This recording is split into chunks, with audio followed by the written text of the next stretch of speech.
My wife lost her memory 7 years ago.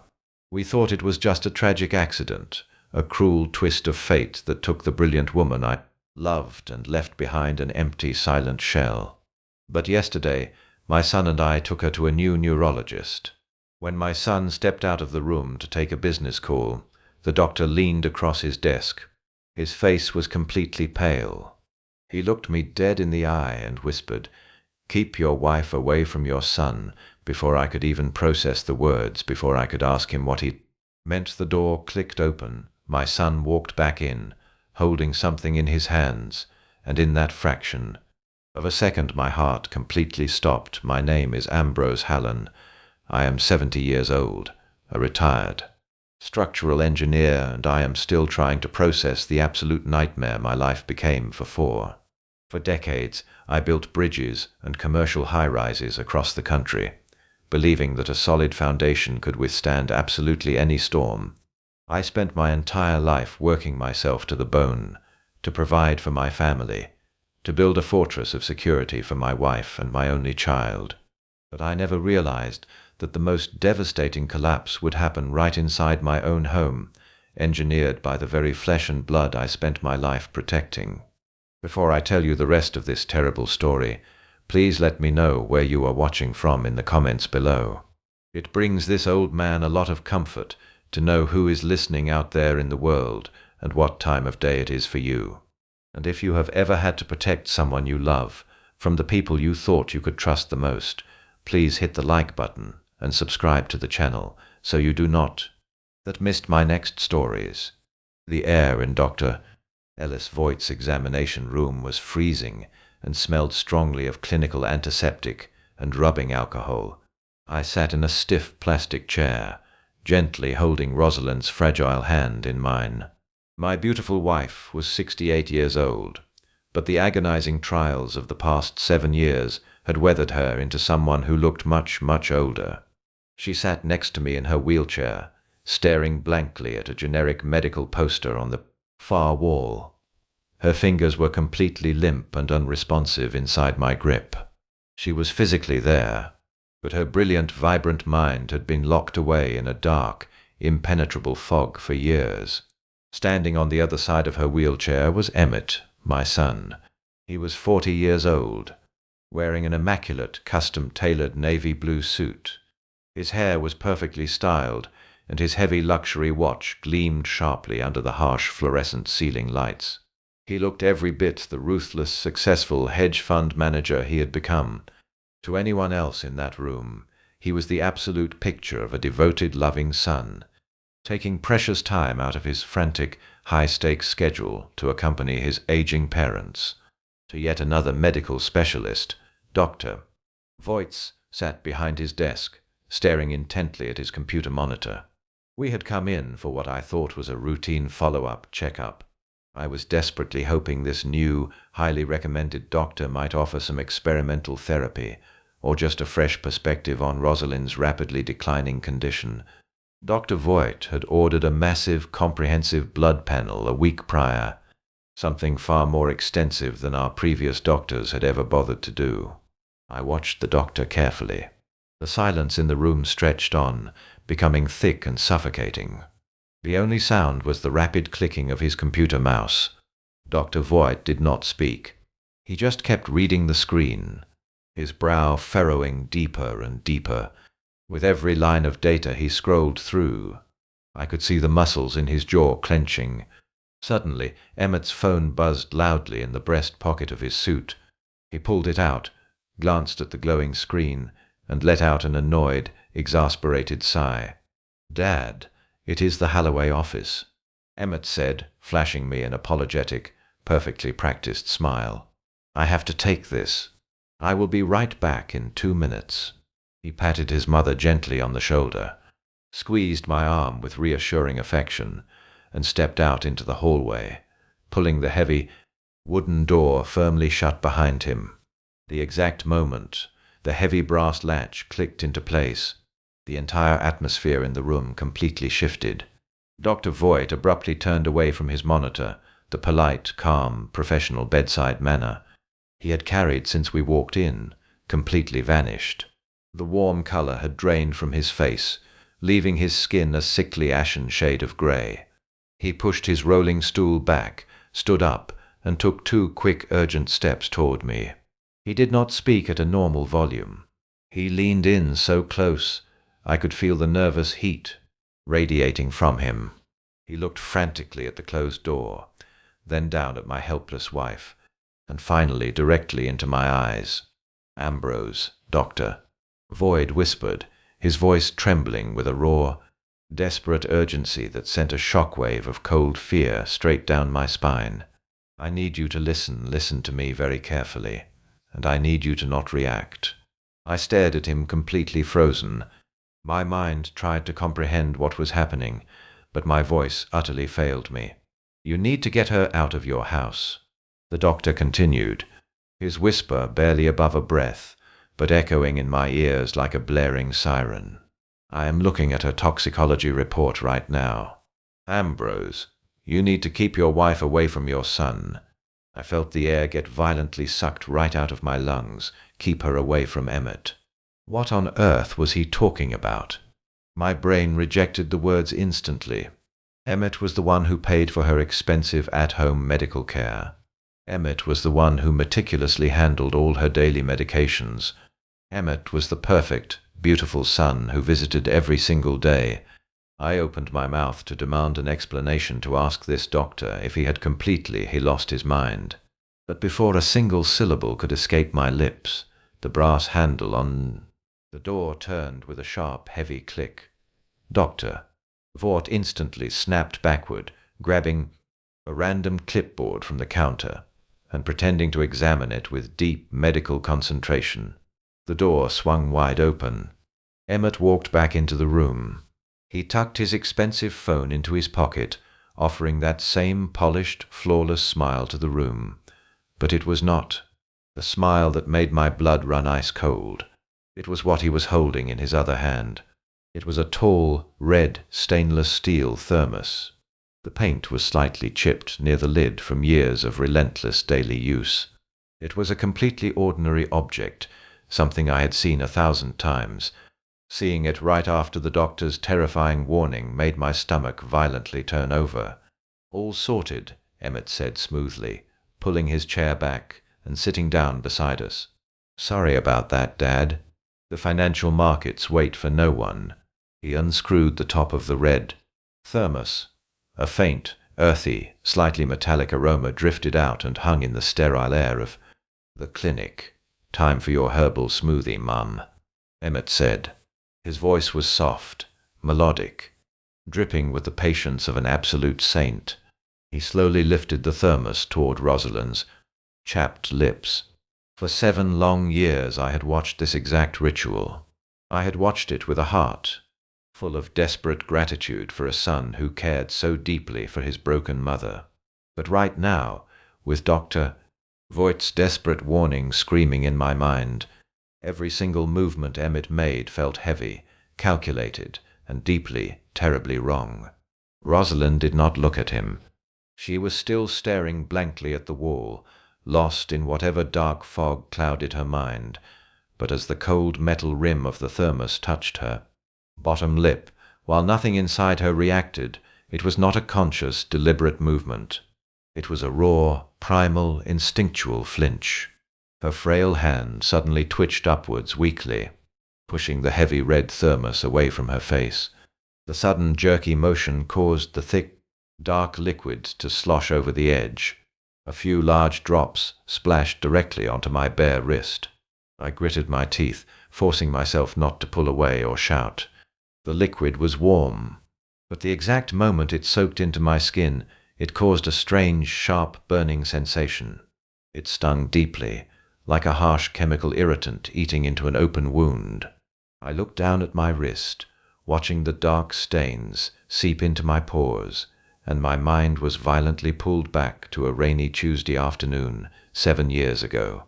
I remembered the sickening heavy thud echoing through our hallway. I remembered rushing out in a blind panic to find my brilliant, vibrant Rosalind crumpled at the very bottom of our grand oak staircase. That brutal fall had supposedly shattered her skull, and eventually her entire mind, since that exact day, ever since she came home from the hospital. As a confused, terrified shell, Emmett had stepped in. He had personally researched and blended this thick, dark botanical tea for her, serving it every single afternoon without fail. He claimed it was an expensive holistic remedy to soothe her damaged neurological pathways. I had never questioned it once. I was just an exhausted, grieving husband, trying to keep my crumbling world together. But as an engineer, I know that a fresh coat of paint can hide a crumbling foundation, but a structural crack always makes a sound before the collapse. Sitting in that freezing clinic room, feeling the chemical burn on my wrist, and seeing the unnatural stillness in Dr. Vaught's terrified eyes, I realized my entire family was a house on the verge of a catastrophic collapse. I looked up at Emmett's face. He was wiping the spilled liquid from Rosalind's chin with a pristine white handkerchief. His movement, so gentle, so meticulously careful, but there was a tightness in his jaw, a cold, absolute dead focus in his eyes that I had never truly noticed until this exact moment. He was not looking at a mother he loved. He was looking at a task he needed to complete, a problem he needed to manage. "Dad, is everything okay?" Emmett asked, catching my intense stare. His voice was perfectly level, perfectly innocent. I forced the muscles in my face to relax. I forced myself to smile the tired, clueless smile of a broken old man who relied entirely on his successful son. "Yes, Emmett," I said, my voice completely steady despite the hurricane of panic, destroying my insides. "Everything is fine. I am just a little tired today." "Good," he murmured, turning his cold eyes back to his mother. "Come on, Mum. Drink up. It is for your own good." I sat there in the sterile silence, watching my wife swallow the dark liquid, feeling the burn on my wrist pulse like a warning alarm. I did not say another word. I just watched. But the old engineer in me was officially awake. The blueprints of my life had been completely falsified, and I was going to tear down the walls to find out exactly who signed off on the destruction of my family. The ride down the hospital elevator and into the underground parking garage was a master class in suffocating silence. Emmett pushed his mother in her wheelchair with the practiced ease of a beautiful son, navigating the crowded corridors while responding to a work email on his phone. With his free hand, I walked a few paces behind them, my mind racing 1,000,000 miles a minute.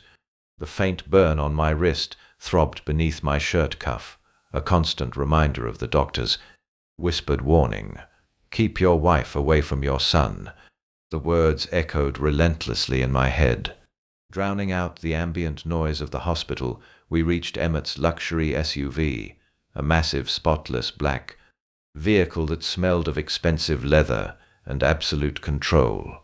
He lifted Rosalind from the wheelchair, murmuring meaningless comforts, and buckled her into the passenger seat.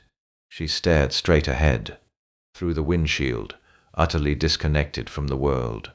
I climbed into the back seat, sinking into the plush leather, feeling more like a prisoner than a father getting a ride from his boy. Emmett folded the wheelchair, loaded it into the trunk with a heavy thud, and slid into the driver's seat.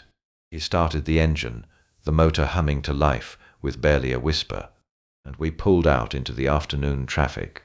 For the first 15 minutes, the only sound was the low rhythm of the tires on the asphalt and the soft classical music playing from the car speakers. I watched the back of Emmett's perfectly groomed head. I needed to test the waters. I needed to see how the concrete would react if I tapped on a load-bearing pillar. "Emmett," I began, keeping my voice mild and slightly raspy, playing the part of the tired, overwhelmed old man perfectly. That appointment was certainly strange, was it not? I have never seen a doctor react quite like that to a standard blood panel. Emmett glanced at me through the rearview mirror. His eyes were calm, utterly devoid of any panic or guilt. What do you mean, Dad? He asked smoothly, keeping his attention casually on the road ahead. Dr. Voigt seemed very professional to me, a bit stiff perhaps, but capable. I shifted in my seat, rubbing my stinging wrist under my sleeve. He seemed alarmed. I continued, letting a note of genuine parental concern slip into my tone. Just before you walked back in with the thermos, he looked completely pale. He was muttering something about the test results. It makes a man worry, Emmett. You know how much I worry about your mother. Emmett let out a soft, dismissive chuckle. It was a perfectly executed sound, designed to make my concerns feel foolish. Dad, you have to remember that these clinical neurologists are incredibly rigid.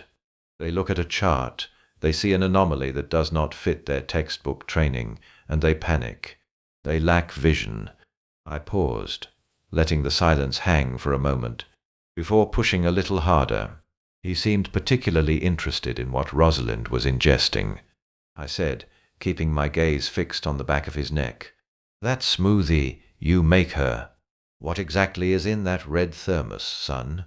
You have been making it every single day since she came home from the hospital 7 years ago. I know you say it is for her nerves, but what are the actual ingredients? Emmett did not miss a beat. His shoulders did not tense.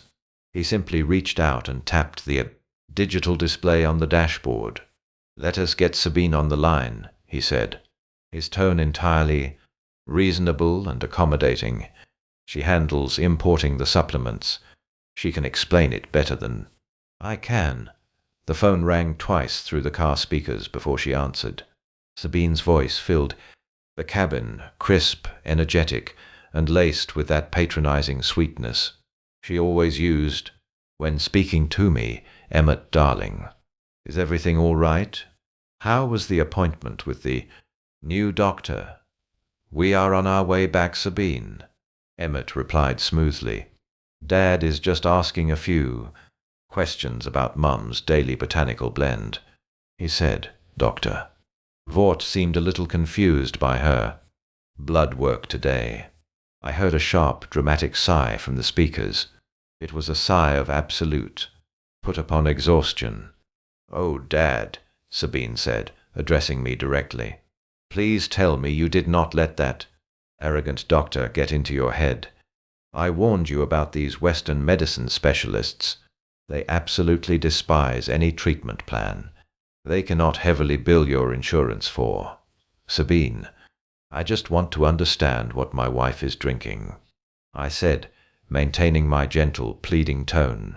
It is a highly specialized custom Swiss botanical blend, Dad, she explained, her voice gaining a sharp edge of authority. We import it from a private holistic clinic in Zurich. It contains rare adaptogens and neurocompounds that you cannot even get approved by the rigid agencies in this country. It costs us $2,000 out of pocket every single month, Dad. We gladly pay it because it is the only thing that stops Mum from having those terrible violent tremors. Remember how bad she was before we started the regimen. Do you want her to go back to shaking uncontrollably in her bed? The guilt trip was deployed with absolute tactical precision. It was designed to make me feel ungrateful and entirely dependent on their generosity. We sacrificed so much to keep her stable, Dad, Sabine continued, her voice softening into a counterfeit display of wounded affection. Emmett wakes up at 5 in the morning every day to measure and blend that mixture precisely to the milligram. We do it out of love. Do not let some ego-driven clinic doctor undo all the miraculous progress we have made over the years. I sat back against the cold leather, letting her fabricated guilt wash over me. To an outsider, it was a flawless, airtight explanation. I swallowed hard, playing my assigned role to absolute perfection. You are right, Sabine, I murmured, letting my voice sound adequately ashamed and frail. I am sorry. I am just a frightened old man, trying to understand things that are beyond my grasp. I appreciate everything you and Emmett do for her. I really do, thank you, Dad, Sabine replied, her patronizing victory complete. We will.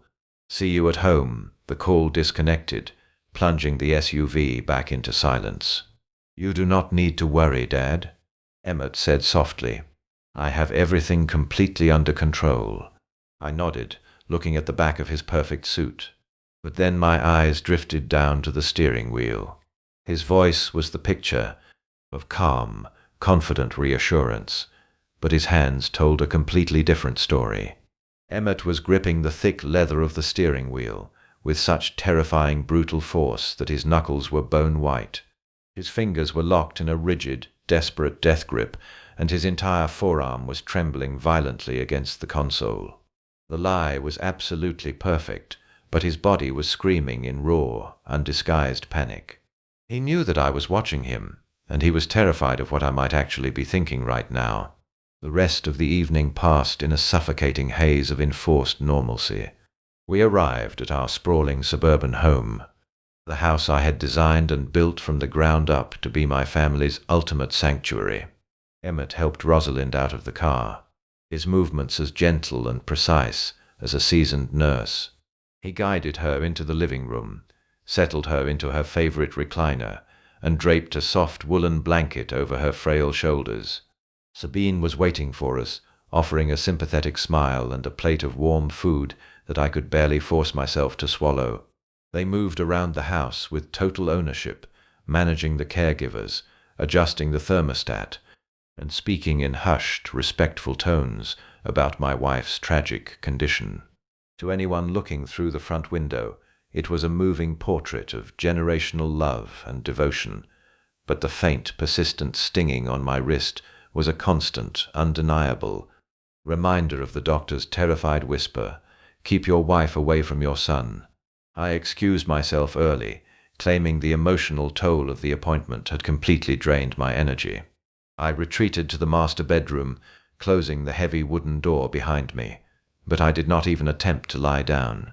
I paced the floor in the dark, the silence of the house pressing down on me like a physical weight. My mind was a chaotic storm of memories, medical charts, and the image of Emmett's white knuckles gripping the steering wheel. I am a structural engineer by trade, and my instincts have kept thousands of people safe over a 40-year career. I know how buildings breathe.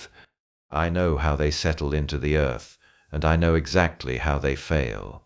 People outside the industry look at a freshly painted wall and see a flawless, beautiful structure. They admire the crown molding and the polished hardwood floors. But an engineer does not look at the paint. We listen for the tiny microscopic fractures in the concrete. We measure the subtle millimeter shifts in the load-bearing columns standing in the darkness of my bedroom. I applied that exact same logic to my son. Emmett had painted a masterful facade. He was the wealthy hedge fund manager, the devoted child who stepped up when tragedy struck, the pillar of strength for his aging parents, but the foundation was cracking. The sudden panic in the clinic, the elaborate lie about a Swiss botanical blend, the terrifying grip on the steering wheel, and the doctor who looked like he had seen a ghost. These were not minor settling noises. These were the sounds of snapping steel. I was sure. Around midnight, the house finally grew quiet. I heard the muffled sounds of Emmett and Sabine retiring to the guest suite at the far end of the hallway. I waited another 30 minutes, listening to the rhythmic ticking of the grandfather clock in the study before I silently opened my bedroom door. I stopped in the shadows, just outside the expansive kitchen. A single pendant light was illuminated over the marble island. Emmett was standing there, fully dressed in his suit trousers and a crisp white shirt, the sleeves rolled up to his elbows. He was holding the red thermos. I watched from the darkness as he moved toward the secondary medical refrigerator we kept in the pantry. He placed the thermos inside on the top shelf. Then he did something that made my breath catch in my throat. He pulled a small, heavy brass padlock from his pocket, threaded it through the metal handles of the refrigerator door, and snapped it shut.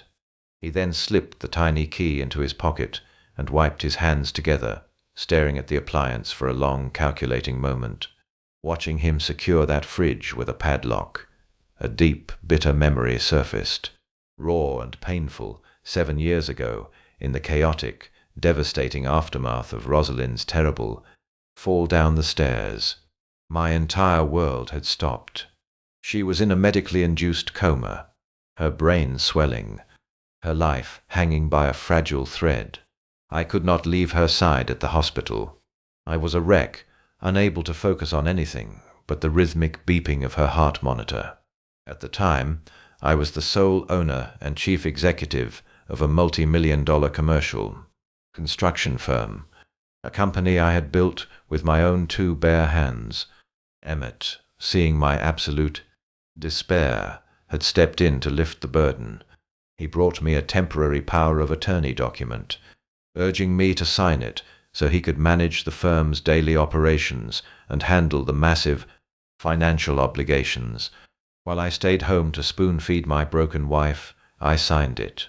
Without reading a single page, I handed over my life's work, my entire empire, because I trusted my son to protect our family. For 7 years, I let him run everything, completely isolating myself in this house, to act as Rosalind's primary caretaker. Now, standing in the shadows of my own kitchen, a horrifying realization washed over me. Emmett was not locking up a precious, expensive holistic medicine to keep it safe from spilling. He was locking up a dangerous substance to ensure absolutely no one else in the house could ever access it. He was treating that red thermos like a highly volatile biohazard. It was not a cure. It was a mechanism of control. The intricate, horrifying pieces of the puzzle were finally beginning to align in my mind. The sudden transfer of my company, the absolute isolation of my wife, the daily dose of a mysterious, dark liquid that he refused to let anyone else administer. He had trapped us in a prison of his own, masking it all with the illusion of profound filial devotion. I retreated slowly to my bedroom, my heart pounding with a new dangerous rhythm. The paralyzing grief and confusion that had plagued me since the clinic visit evaporated, replaced by a cold, searing clarity. I was no longer just a frightened, confused old man watching his wife slip away into the shadows of dementia. I was a man who had realized his house was actively being demolished from the inside out. I sat on the edge of my bed and stared at my hands. These hands had laid steel frameworks that touched the sky. They were strong, precise, and capable of dismantling whatever sick, twisted structure my son had built around us. I knew I could not confront him directly. He held the financial power, the medical proxies, and the legal upper hand. If I challenged him now, he would simply tighten the noose, perhaps institutionalizing both of us to protect his secret. I had to operate in the blind spots of his arrogance. He thought I was blind, deaf, and completely dependent. He thought I was just another load-bearing column he could manipulate. I looked toward the bedroom door, my jaw set with unyielding resolve. I was going to break into that refrigerator. I was going to test my gut feeling, and I was going to find out exactly what poison my perfect son was feeding my wife. I waited in the absolute dark of my bedroom until the glowing red numbers on the digital clock, resting on my nightstand, finally flashed 2 in the morning. The sprawling suburban house was profoundly silent, deeply settled into the heavy, suffocating quiet that only arrives in the absolute dead of night. My heart was thumping a relentless, frantic rhythm against my ribs, a sensation I had not felt since my early days, walking across narrow steel beams, suspended high above the city skyline. I had spent the last 2 hours sitting completely still in the dark, meticulously planning out my next sequence of movements. From the bottom of my old leather travel bag, I retrieved a small sterile glass vial I usually kept for storing my travel medications. I also grabbed a tiny plastic bottle of dark food coloring from a forgotten baking kit Rosalind used to keep hidden in her craft closet, along with a thin tension wrench and a curved hook pick from a specialized tool set I had kept since my days working on massive construction sites back then, managing multi-million-dollar commercial job sites, meant occasionally having to creatively bypass jammed equipment lockboxes when my tired foremen inevitably lost their keys. I never thought in a million years I would be using those exact same lock-picking tools to quietly break into a refrigerator inside my own home. I slipped out of my bedroom, deliberately leaving my hard shoes behind. I moved slowly down the long hallway in my thick wool socks, placing my feet incredibly carefully on the very outer edges of the floorboards, where the wood was solidly braced by the structural joists directly below. I knew every single millimeter of this house. I had designed it myself. I knew exactly which floorboards would groan under a heavy step, and which ones would hold my entire weight in total absolute silence. The descent down the grand oak staircase felt like an agonizing eternity. Every shifting shadow in the dark house seemed to maliciously stretch and twist, playing terrifying tricks on my exhausted, aging eyes. I reached the bottom landing and paused, holding my breath and listening intently to the house. Nothing. There was only the faint, distant hum of the central air conditioning unit, gently kicking on. I crept forward into the expansive kitchen, silently bypassing the massive marble island, and headed straight for the secondary medical refrigerator, tucked deep inside the walk-in pantry. The small, heavy brass padlock hung securely on the metal handles, gleaming faintly in the ambient pale moonlight filtering through the tall kitchen windows. I knelt down on the cold ceramic tile floor, carefully pulling a small pen light from my pocket. I clamped the tiny flashlight firmly between my teeth, freeing both of my trembling hands for the delicate work ahead. I inserted the tension wrench into the bottom of the keyway, applying a very light, steady pressure with my left thumb. With my right hand, I gently slid the curved hook pick deeply into the lock. The internal mechanism was surprisingly cheap, a standard brass tumbler that offered almost no real resistance to an experienced hand. I felt the first metal pin bind, then audibly click, perfectly into place. Then I moved to the second, then I pushed the third. A few seconds later, the internal cylinder gave way, with a remarkably soft, yielding metallic click. I caught the heavy brass lock securely in my palm before it could hit the metal door and make a disastrous sound. I slipped it into my deep trouser pocket and gently pulled the refrigerator doors apart. A wave of cool, artificial air washed immediately over my sweating face. There, sitting entirely alone on the top wire shelf, was the chipped red thermos. I reached out and firmly grabbed it. It felt unnaturally heavy and cold in my hands. I carefully unscrewed the metal lid, wincing visibly as the faint metallic, profoundly earthy smell drifted out once again into the confined space. Working as quickly as my old hands would allow, I uncapped my sterile glass vial. I carefully poured about 2 fluid ounces of the thick, murky, dark liquid directly into the small tube. I sealed the vial tightly, ensuring it would not leak, and slipped it deep into my pocket for safekeeping. I then took the heavy red thermos over to the deep kitchen sink. I dumped the entire remaining contents of the dark liquid straight down the drain, watching it swirl and completely vanish into the dark plumbing pipes. I rinsed the thermos thoroughly with freezing cold tap water, making sure no residue remained on the stainless steel walls. I quickly refilled the container with fresh filtered water, meticulously adding 3 precise drops of the dark food coloring I had brought down with me from upstairs. I swirled the new mixture around in circles until it perfectly matched the murky, opaque, visual consistency of Emmett's supposed holistic herbal blend. I tightly screwed the lid back onto the thermos, wiped the stainless steel exterior completely clean with a dry dish towel, and tiptoed back to the dark pantry to place it exactly where I had originally found it. I was just reaching deeply into my pocket to retrieve the brass padlock when my blood ran entirely cold. A sharp, distinct, terrifying creak echoed clearly from the very top of the wooden stairs. Footsteps. Someone in the house was awake.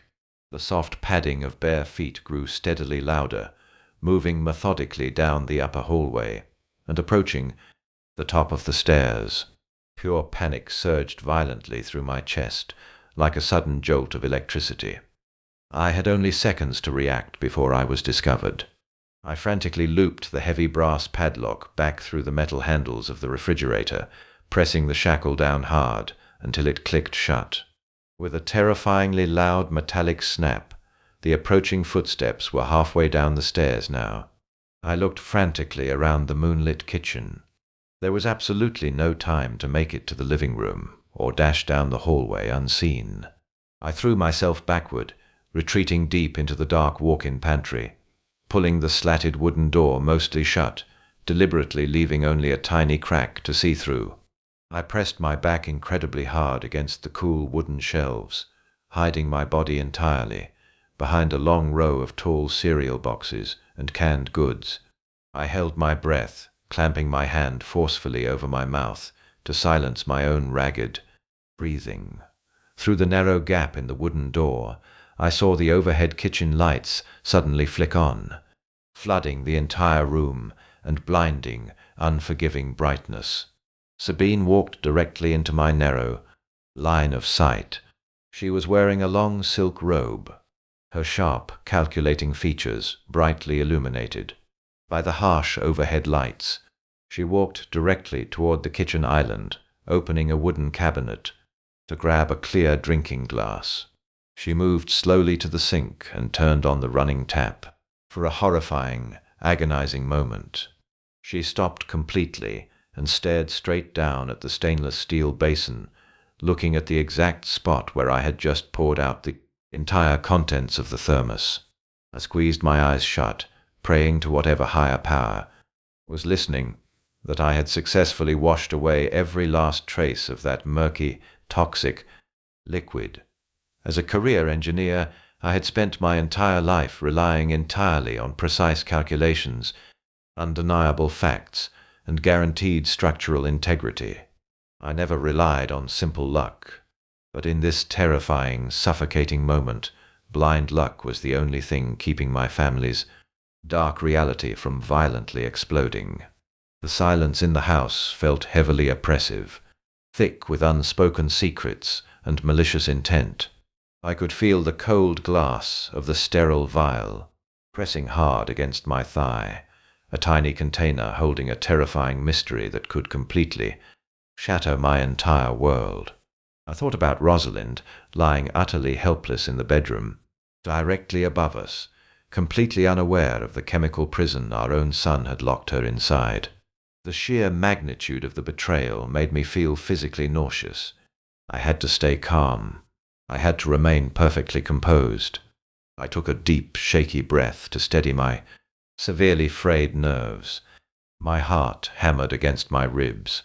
With such violence, I was certain she could hear the thumping from across the room. I clutched the glass vial in my pocket, my fingers gripping it desperately. Like a lifeline, Sabine stood there for what felt like an absolute unending eternity, slowly sipping her glass of water, her cold eyes scanning the dark corners of the silent kitchen. She took one deliberate step toward the closed pantry door. My entire physical body went instantly rigid. If she opened this door, everything would be completely over. The vital element of surprise would vanish, and my son would know I was on to his sickening, twisted game. But then, mercifully, she stopped. She set the empty drinking glass down on the marble counter, turned off the bright kitchen lights, and silently walked away. I listened to the soft padding of her footsteps, slowly ascending the wooden stairs, eventually fading back into the deep silence of the upper floor. I slid down the pantry wall, sitting heavily on the cold tile, clutching the sterile vial. I had the evidence. Now I needed the absolute truth. The morning sun bled through heavy curtains of the master bedroom, casting long, sharp shadows across the hardwood floor. I sat in my usual armchair, a cup of black coffee cooling in my hands, waiting for the daily ritual to commence. Exactly at 9 o'clock, the heavy oak door creaked open. Emmett walked in, dressed in a tailored charcoal suit, exuding the effortless confidence of a man who held the entire world in his palm. In his right hand he carried the red stainless steel thermos. I watched him approach Rosalind's bedside, my heart thumping a steady agonizing rhythm against my ribs. I had to bury every ounce of my rage behind a mask of exhausted gratitude. I gave him a weak, tired smile, the kind of smile a broken 70-year-old man gives his savior. Emmett returned it, with a look of profound, sickening pity. He sat on the edge of the mattress, unscrewed the lid of the thermos, and poured the dark, murky liquid into a small feeding cup. It was nothing but filtered tap water and a few drops of food coloring. But to Emmett, it was his instrument of absolute control. I held my breath as he lifted the cup to Rosalind's lips. She swallowed the liquid, mechanically, her eyes fixed on the ceiling. Emmett gently wiped her chin with a tissue, his face radiating a smug, quiet satisfaction. He had absolutely no idea that his meticulously engineered structure had just been compromised. He patted my shoulder, told me he had a board meeting in the city, and confidently strode out of the room. I listened to his heavy footsteps fade down the hallway, followed by the distant slam of the front door. The trap was set. For the rest of the day, I watched my wife with the obsessive, relentless focus of an engineer monitoring a stress test on a critical support beam. I dismissed the afternoon caregiver early, claiming I wanted some quiet time alone with Rosalind. I pulled my chair close to her bed, tracking every single breath, every subtle twitch of her muscles. For the first few hours, nothing happened. The heavy oppressive fog of the past 7 years seemed completely undisturbed. She lay there, silent and motionless, staring blankly at the wall. Doubt began to creep into the edges of my mind. What if I was wrong? What if her condition truly was a tragic, irreversible, neurological decline? But as the late afternoon sun began to dip below the horizon, casting the room in a dim orange glow, I noticed the first microscopic crack in the facade. The chronic violent tremors that usually ravaged her hands right before dinner were entirely absent. Her fingers lay perfectly still against the white cotton sheets. Her breathing, usually shallow and erratic, had deepened into a steady, natural rhythm. The rigid tension in her jaw slowly relaxed. I sat frozen in my chair, terrified to make a sound, terrified to break whatever fragile process was happening inside her mind. The chemical chains were finally dissolving. I stayed awake long, after the sun went down, refusing to eat, refusing to look away for even a single second. The house settled into a deep, heavy silence, but my mind was screaming with a mixture of overwhelming hope and absolute terror. I was waiting for a ghost to return to the world of the living. The hours dragged on with agonizing slowness. Midnight passed, then 1 o'clock in the morning. In 2, my eyes burned with exhaustion, but I forced them to stay open. The digital clock on the nightstand glowed with a harsh red light in the pitch-black room. It was exactly 4 o'clock in the morning when the unthinkable finally happened. The quiet rhythm of the room was shattered by a sudden sharp gasp. I bolted upright in my chair, my heart leaping into my throat. Rosalind shifted violently under the heavy blankets. The slow mechanical movements of the past 7 years were gone. She threw the covers off her chest with a frantic, uncoordinated burst of energy. I lunged forward, falling to my knees right beside the bed, hovering my hands over her shaking shoulders. Rosalind slowly turned her head toward me. The ambient moonlight from the window caught her face, and I completely stopped breathing. The thick, impenetrable fog that had glazed over her irises for 7 agonizing years was entirely gone. Her eyes were completely clear, sharp, and intensely focused, but they were not filled with the warm, loving recognition I had spent thousands of sleepless nights praying for. They were wide, dilated, and filled with a raw, primal, absolute terror. It was a look of pure horror, the look of someone who had just woken up, entirely trapped inside a burning building. "Ambrose," she breathed out. "My name," she said, "my name." It was a raspy, fragile whisper, severely damaged by years of total silence. But it was undeniably her voice. The shock hit me so hard I felt physically leveled. I reached out to gently touch her face to tell her she was safe, to tell her I was right here. But before my fingers could even brush her cheek, she lunged forward. Her frail, bony hands shot out of the dark and grabbed the collar of my shirt.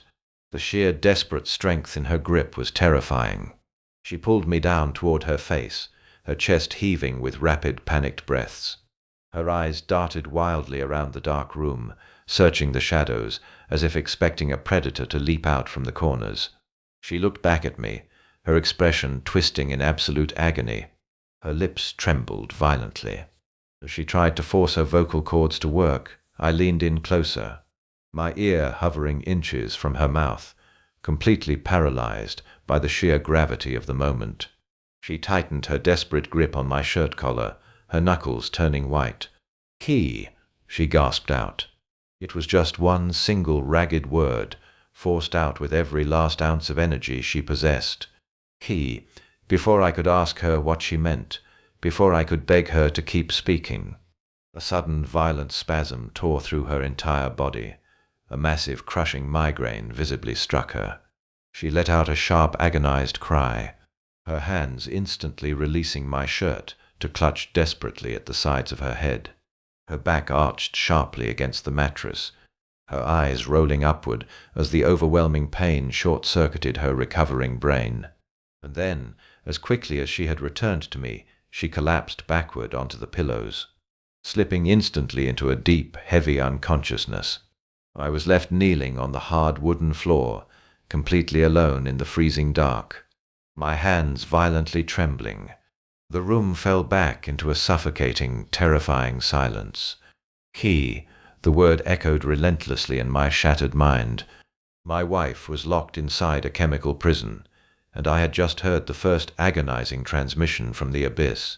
I knew right then, with a cold and absolute certainty, that I would brutally tear my own treacherous son apart, piece by piece, to find the exact hidden lock it truly belonged to. The pale morning sunlight filtered through the heavy curtains, bringing with it a profound sense of impending destruction. I had not slept a single second since Rosalind passed out in my arms. I sat in my armchair, perfectly still, watching the rhythmic rise and fall of her chest. She had not spoken again. The heavy chemical-induced slumber had reclaimed her, pulling her back down into the dark abyss. But the single word she had gasped into the silence of the night was burned permanently into my mind. Key. I repeated it over and over, turning it over in my thoughts like a jagged stone. At exactly 8 in the morning, the very heavy wooden front door swung open. I heard the sharp, rapid clicking of expensive heels on the hardwood floor. It was Sabine. She rarely visited this early in the day, especially unannounced. I quickly wiped my face, rubbing my eyes to manufacture the look of an exhausted, helpless old man, and walked out into the hallway to intercept her. Sabine was standing in the foyer, holding a pristine white pastry box. "Good morning, Dad," she said, her voice dripping with that manufactured sugary sweetness. "I brought some fresh croissants from the bakery downtown. I thought you might need a little pick-me-up after yesterday."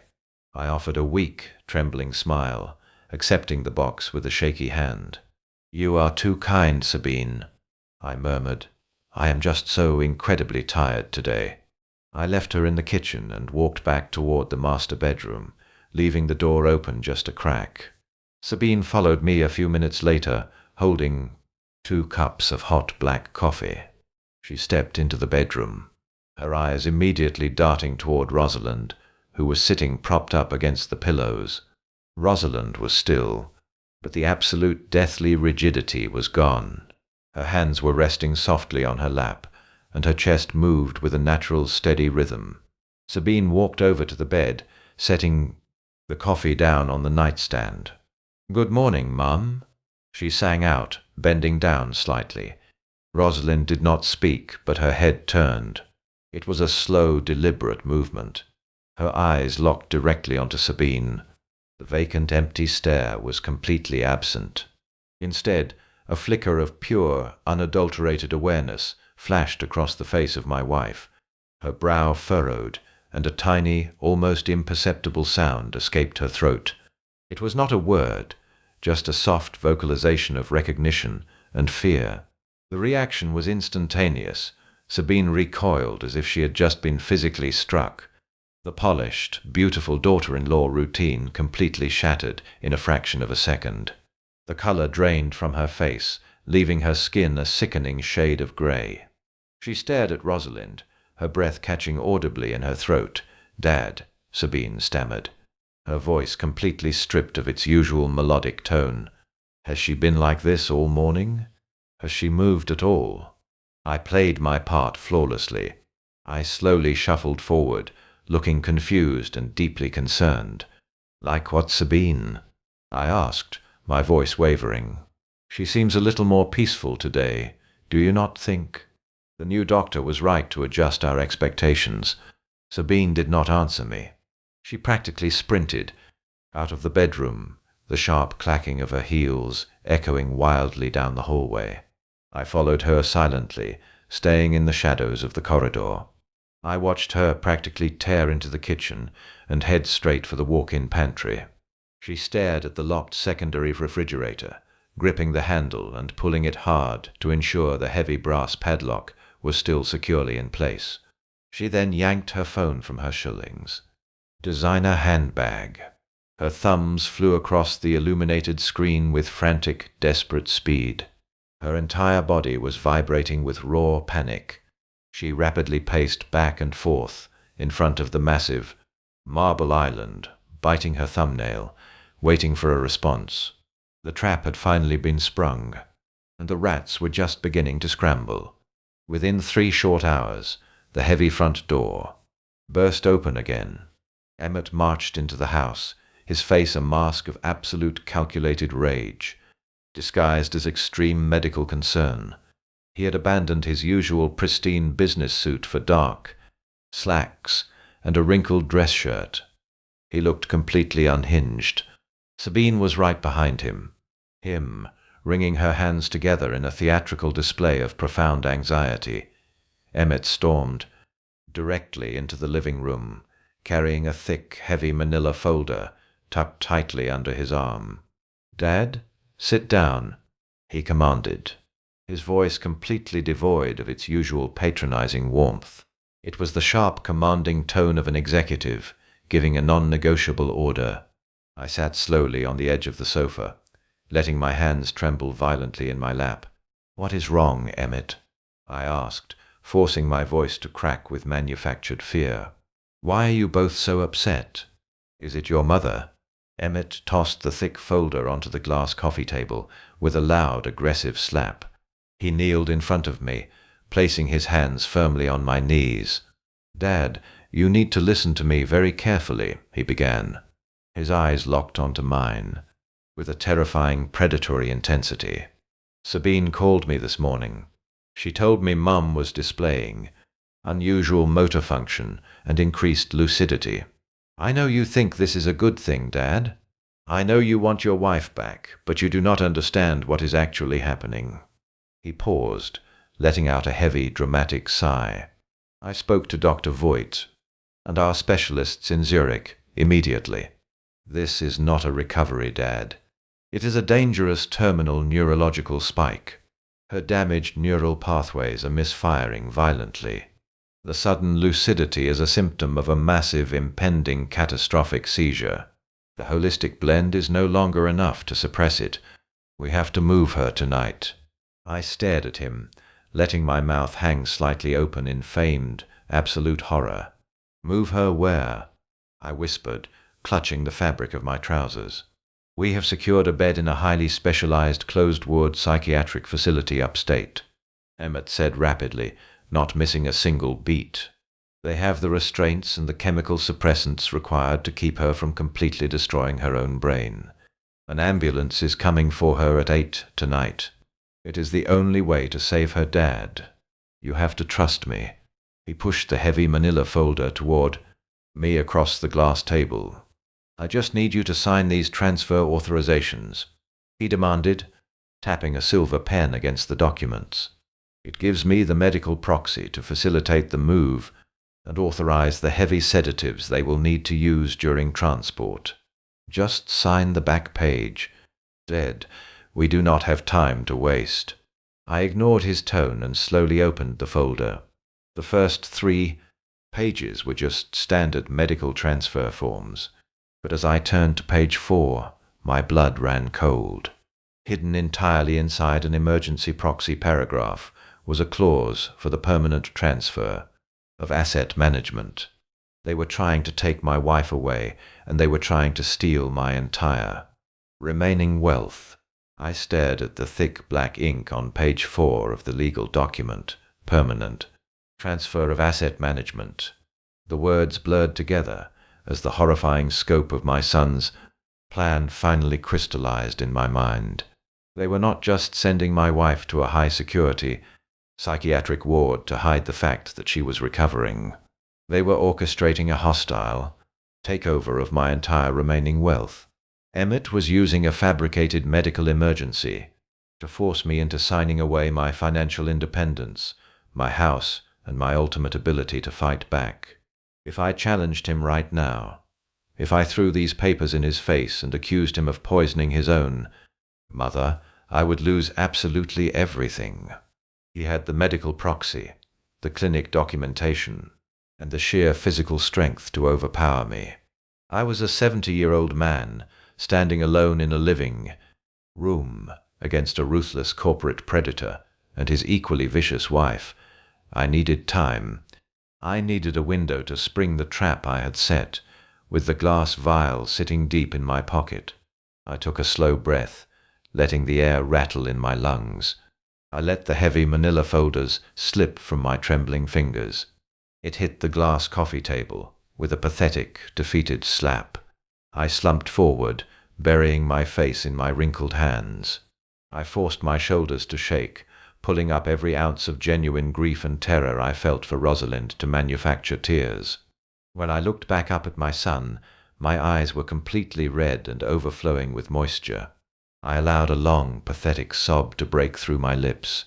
"Emote," I gasped, my voice thin and entirely broken. "You cannot do this tonight.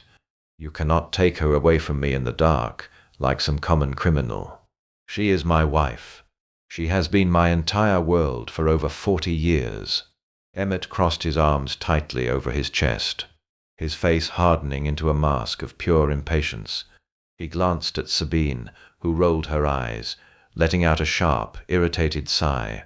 "Dad, we have been over this," Emmett said, his tone dripping with patronizing exhaustion. "It is a medical necessity. If we do not transport her immediately, she could suffer a fatal aneurysm. The doctors have already arranged the specialized transport team. You are not thinking logically. You are letting your emotions endanger her life." I fell to my knees right there on the expensive Persian rug. The physical submission was the ultimate display of my completely manufactured surrender. I looked up at the two of them, playing the role of the helpless, clueless old fool they desperately wanted me to be. 3 days, I begged, letting my voice crack and pitch upward in absolute desperation. Just give me 3 more days. Let me say goodbye to her in the home we built together. Let me sit by her side and read her favorite books one last time. If you take her tonight, the shock will kill me. Emmett, I swear it will kill me." Sabine stepped forward, looking down at me with an expression of profound disgust. "Emmett, we cannot delay the transport. The deposit for the private psychiatric suite has already been wired. If we wait, we lose the reservation, and your mother might have another episode." "Let him have his 3 days," Sabine interrupted smoothly, holding up his hand to silence his wife. He looked down at me, his eyes gleaming with the arrogant thrill of absolute victory. He saw a broken, defeated old man kneeling on the floor, completely subjugated to his will. He believed his meticulously engineered structure had proven completely impenetrable. He believed he had won. "I will call the clinic and buy you exactly 72 hours, Dad," Emmett continued, his voice adopting that sickening, reasonable cadence once again. "But you have to sign the transfer authorizations right now. All of them.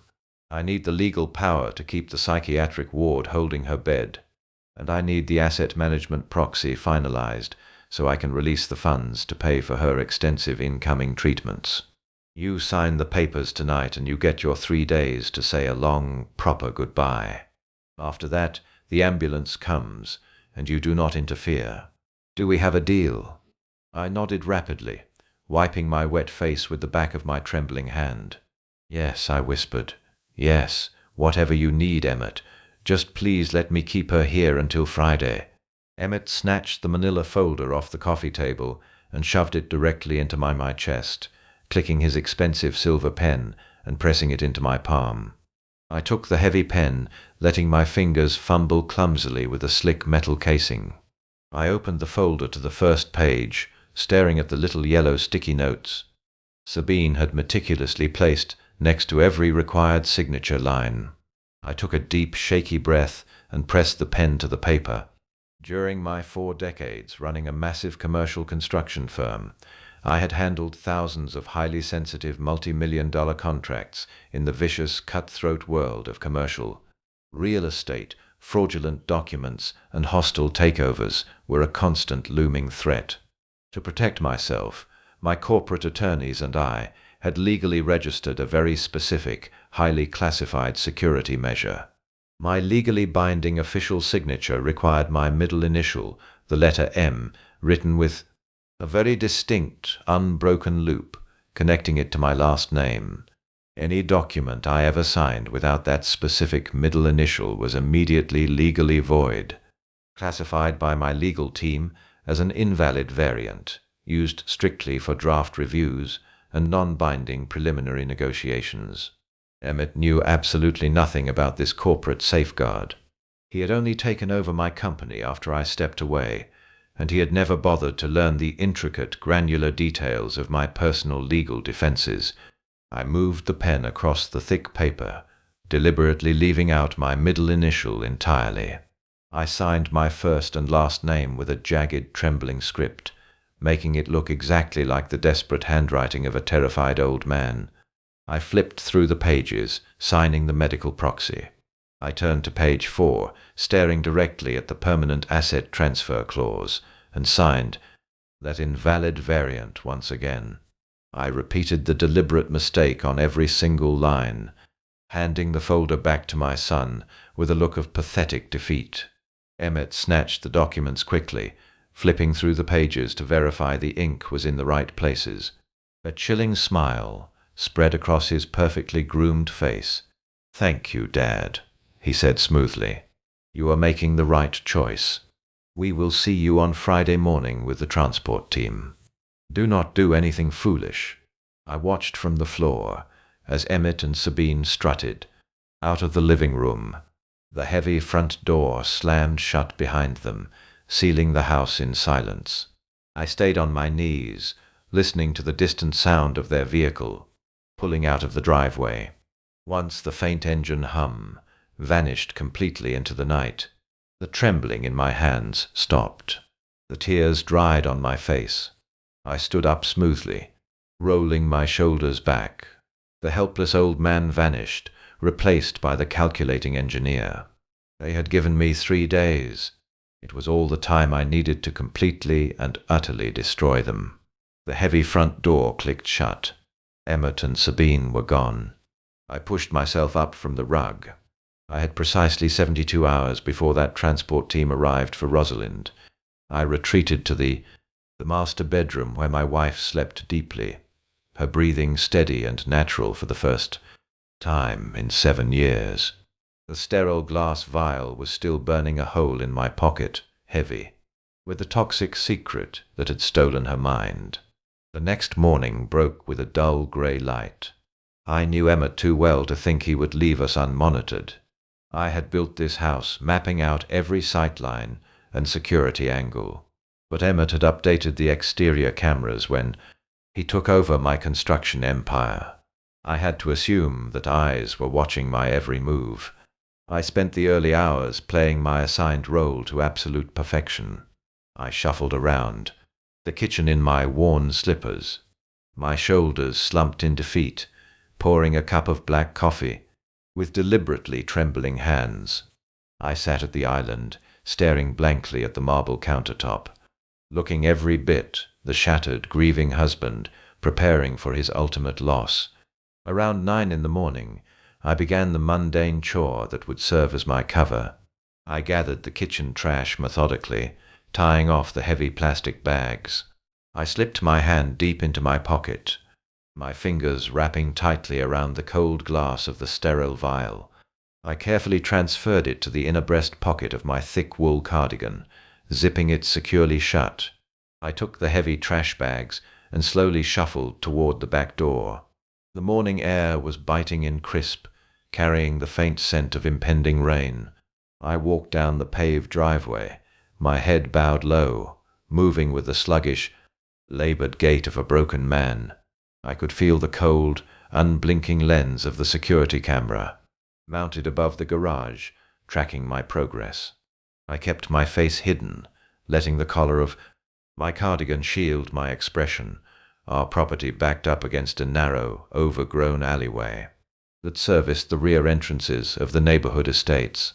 When I designed the perimeter walls 4 decades ago, I had deliberately left a small, irregular blind spot directly behind the massive ancient oak tree that anchored the far corner of the lot. The sprawling branches and the angle of the tall brick retaining wall created a dense pocket of heavy shadows that no camera could penetrate. I reached the large plastic garbage bins lined up against the brick wall. I lifted the heavy lids, tossing the bags inside with a loud hollow thud.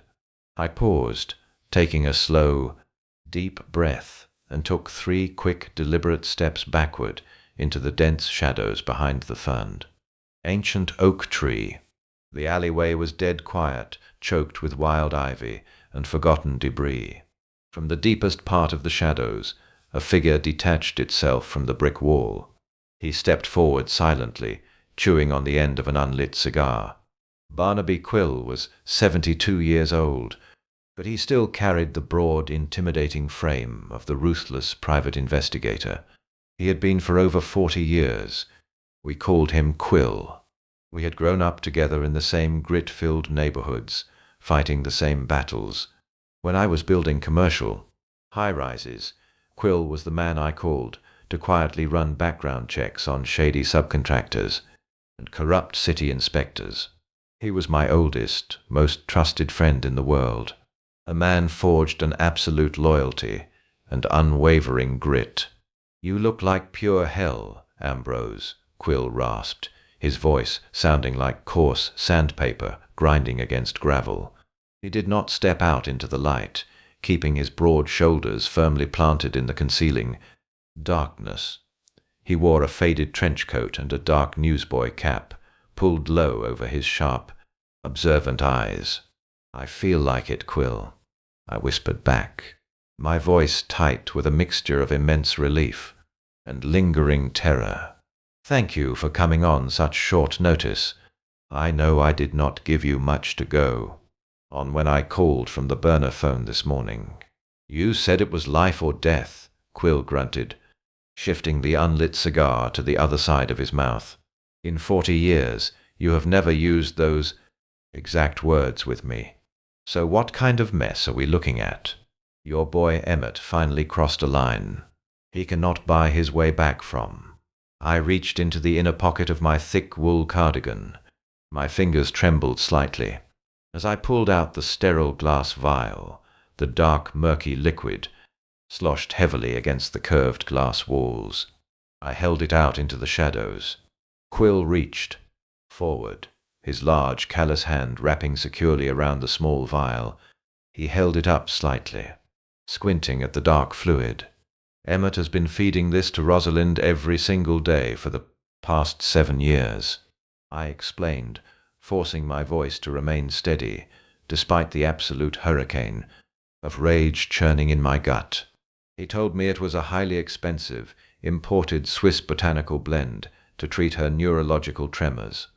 But 2 days ago, a new doctor looked at her blood work and practically begged me to keep my wife away from my son. I stole this sample directly from his private padlocked refrigerator in the middle of the dark night. Quill lowered the vial, his sharp eyes locking onto mine with a cold, terrifying intensity. The casual demeanor completely vanished, replaced by the ruthless, calculating operative I had relied on for decades. "You think he is actively poisoning her?" Quill asked, his raspy voice dropping to a dangerous, lethal whisper. "You think your own flesh and blood is keeping her locked in a chemical coma?" "I do not just think it, Quill. I know it," I replied, my voice hard and absolute. "She woke up last night." The fog completely lifted for just a few moments. She looked right at me, and she was terrified. "He is moving her to a closed psychiatric ward this Friday to hide what he has done, and he is trying to use the transfer to steal every last dime of my remaining wealth. I gave him a forged signature on the asset papers to buy me 72 hours. Quill let out a low, dark whistle, slipping the glass vial deep into the pocket of his faded trench coat. A forged signature. The old invalid variant trick from the downtown plaza contract days. You always wear a clever bastard, Ambrose. But 72 hours is not a lot of time to tear down a fortress. That is why I need you. I need you to run a comprehensive toxicology screen on that liquid. I cannot use any local diagnostic clinics. Emmett is heavily connected with the medical charity boards in this city. If I take this to a standard lab, his people will flag my name immediately, and the sample will disappear before it hits a microscope." Quill nodded, grimly, slipping back into the shadows. "I will get you the absolute truth, Ambrose," he whispered, completely vanishing into the dark morning air. I watched Quill disappear into the thick morning fog before turning back toward the house. My hands were empty, but my mind was overflowing with a terrifying clarity. I had 72 hours to dismantle the fortress my son had built around my family. The first step was securing irrefutable proof of his actions within these walls. I could not simply rely on a private toxicology report. A chemical analysis would tell me what was in the thermos, but I needed to see exactly how Emmett and Sabine operated. When they thought no one was watching, I needed eyes in the dark. Later that morning, I told Sabine I was going to the pharmacy to pick up my blood pressure medication. She offered to drive me, her voice dripping with fake concern, but I stubbornly refused, playing the part of a proud, irritable old man clinging to his last shreds of independence. She relented, eager to have the house to herself to finalize the psychiatric transport arrangements. I drove straight to a special electronics retailer located on the far edge of the city. I bypassed the consumer security aisles entirely and requested to speak with the store manager, a man who occasionally supplied discreet surveillance equipment to my construction firm back in the day. I purchased 4 military-grade micro cameras. They were incredibly sophisticated devices, smaller than a dime, equipped with ultra-high-definition lenses, thermal night vision, and encrypted wireless transmitters that would stream a live feed directly to my tablet. I returned home just after noon. The house was quiet. Sabine was upstairs on a prolonged business call, and Emmett was at his corporate office.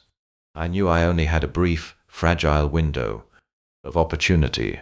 I retreated to the basement workbench and unpacked my tools. For 40 years, I had analyzed structural load paths, designed complex electrical grids, and engineered the hidden nervous systems of massive commercial high-rises. Wiring a few miniature cameras into existing household fixtures was incredibly rudimentary work for a man with my background. I disassembled the hard-wired smoke detectors I had carefully unscrewed from the ceiling earlier. I meticulously integrated the tiny camera modules directly into the slotted plastic vents of the detector housings, tapping them seamlessly into the continuous electrical current of the house. The devices would never need their batteries changed. They would record endlessly, completely hidden in plain sight. I moved through the house with the silent, deliberate precision of a ghost. I installed the first modified smoke detector directly above the marble island in the kitchen. Me a perfect, unobstructed view of the secondary medical refrigerator. I mounted the second camera in my old home office, a room Emmett had brazenly taken over to manage his hedge fund. Finally, I crept into the master bedroom.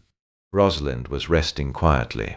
I positioned a stepping stool near the center of the ceiling and installed the third camera, angling the microscopic lens to capture the entirety of her bed and the surrounding floor space. I cleaned up every speck of drywall dust, replaced my tools in the basement, and retreated to the guest bedroom. I locked the door and pulled out my tablet, booting up the encrypted monitoring software. The screen flickered to life, splitting into 4 crystal-clear, high-definition quadrants.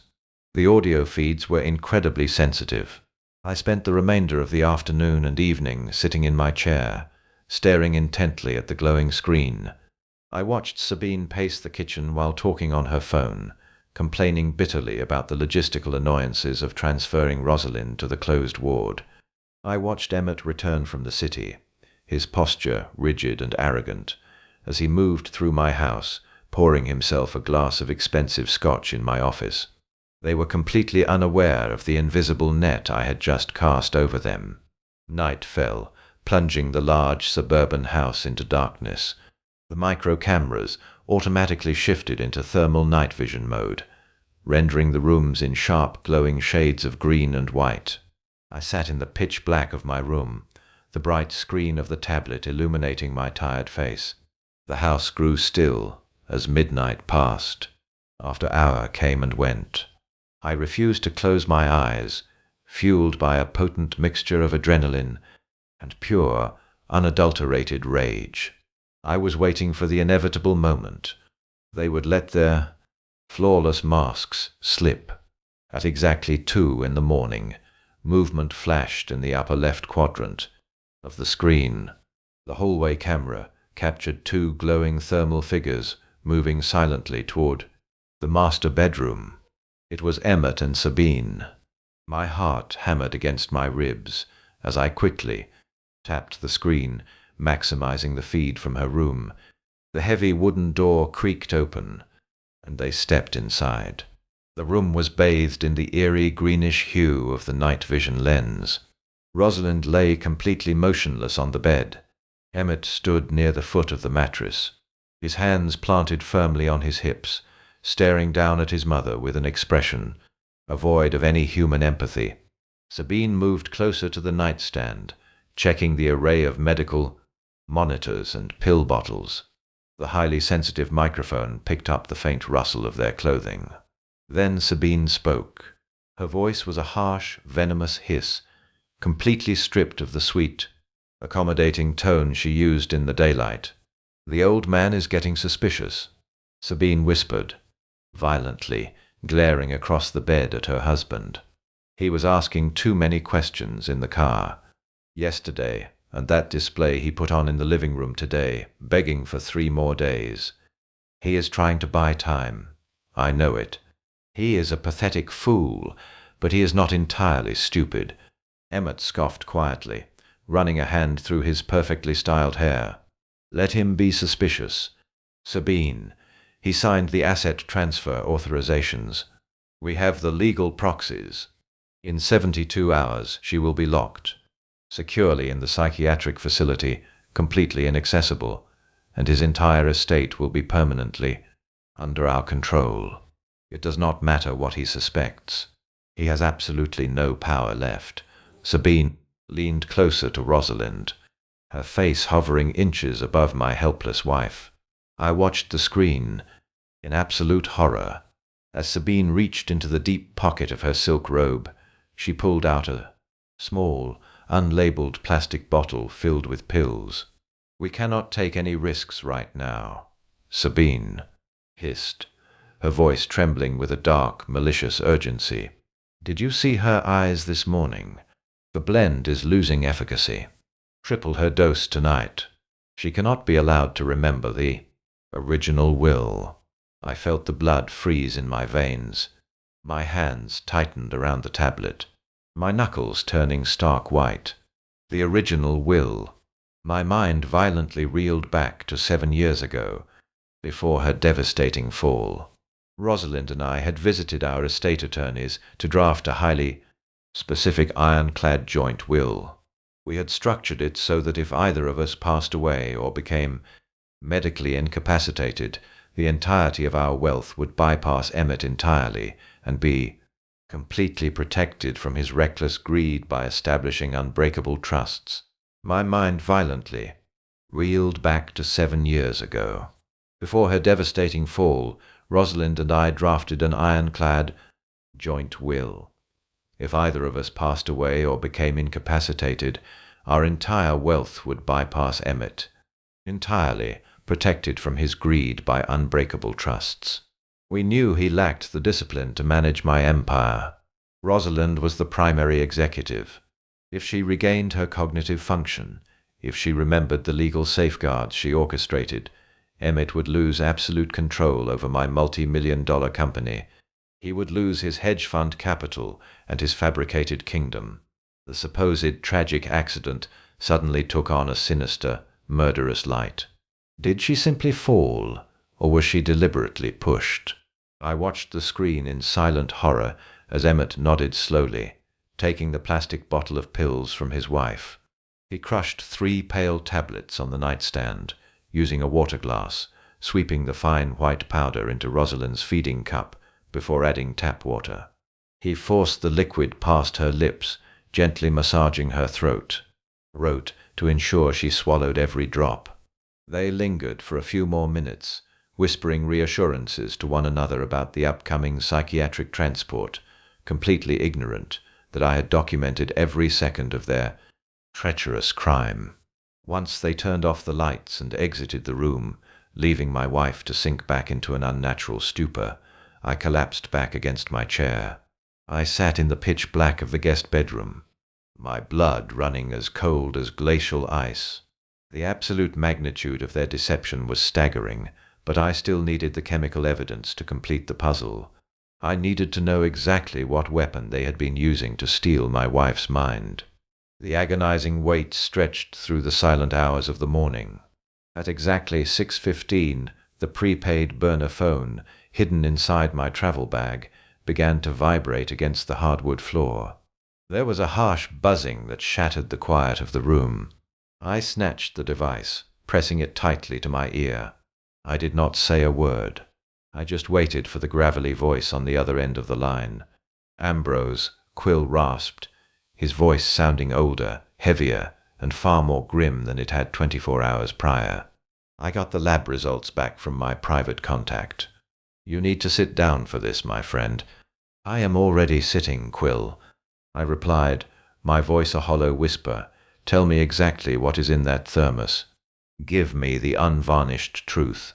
I heard the sound of paper shuffling, followed by a heavy, furious sigh. I have seen a lot of terrible things in my 4 decades on the street, Ambrose. Quill began, his tone laced with a raw, undisguised disgust. But this right here is a special kind of pure, concentrated evil. The liquid you gave me contains absolutely 0 botanicals. There are no Swiss herbal extracts or expensive holistic adaptogens.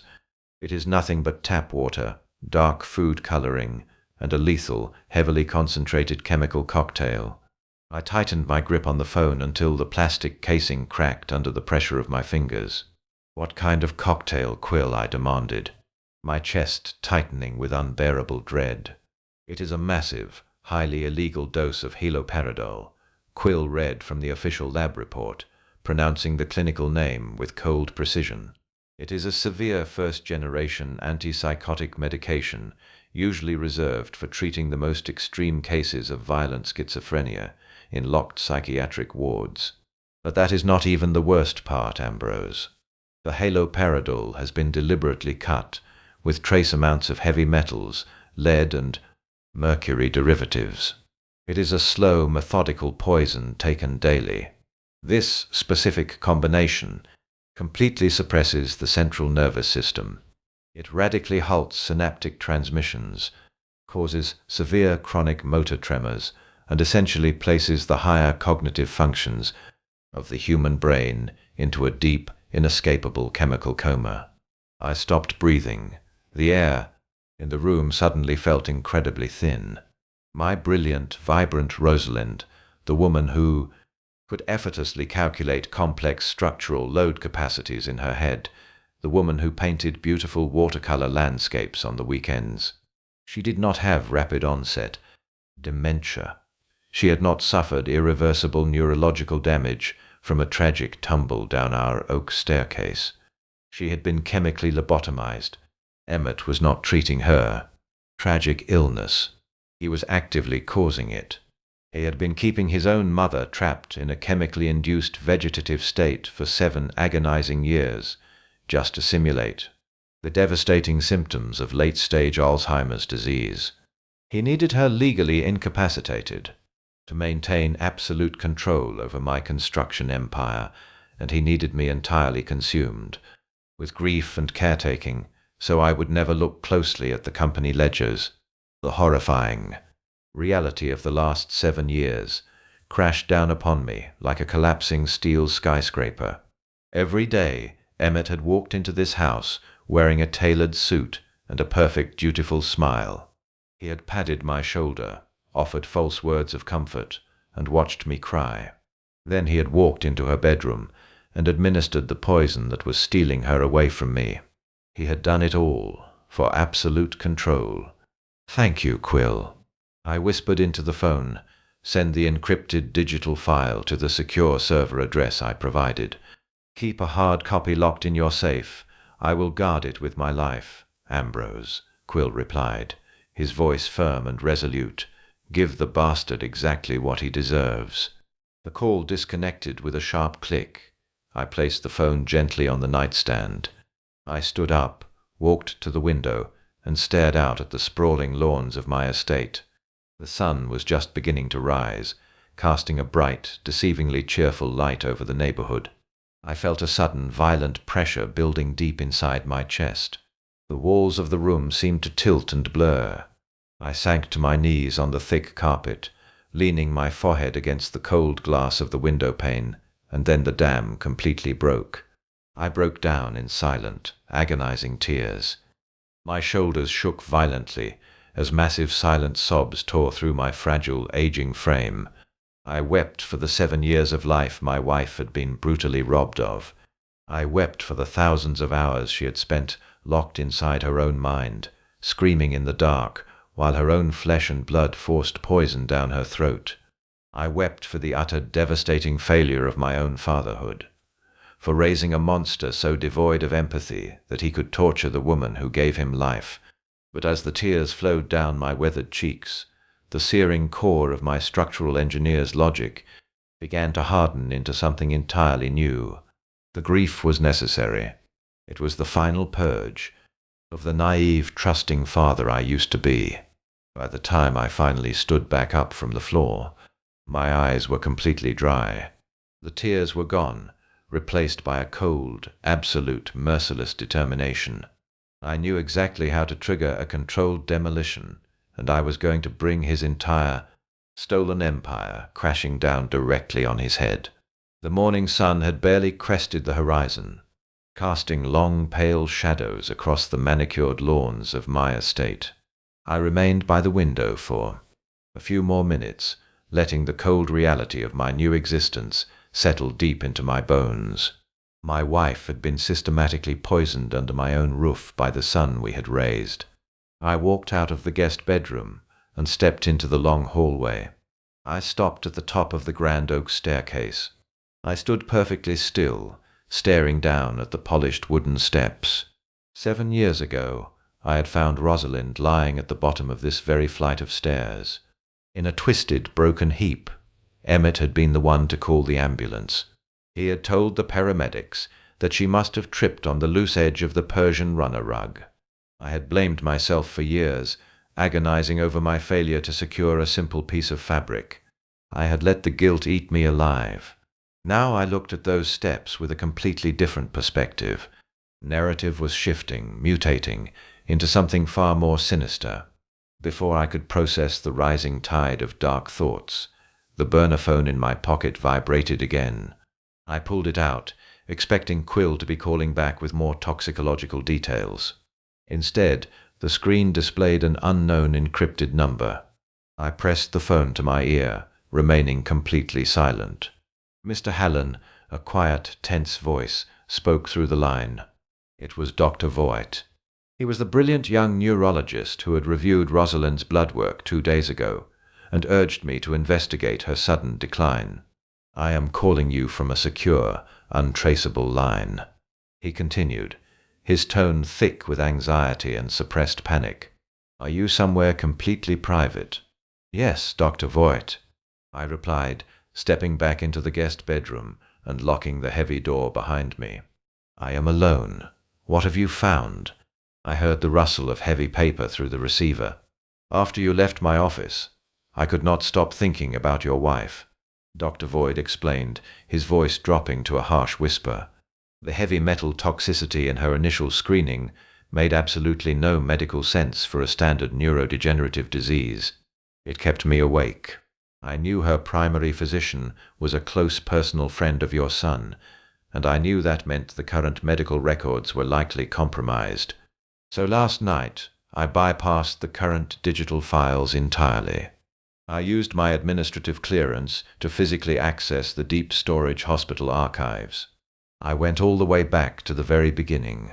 I pulled the original admission files and the raw, unedited radiological scans from the exact day she was brought into the emergency room 7 years ago.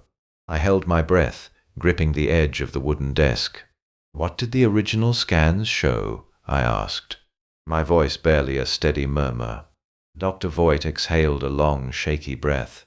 "When a patient suffers a severe fall down a flight of stairs, the resulting physical trauma presents in a very specific chaotic pattern," he explained meticulously. "We see random contusions, varied fractures along the extremities, and impact damage, consistent with tumbling and striking multiple angled surfaces. Your wife did sustain those types of secondary injuries. However, the initial point of impact, the primary trauma that caused her brain to swell and put her into a coma, did not come from striking the wooden steps or the floor below.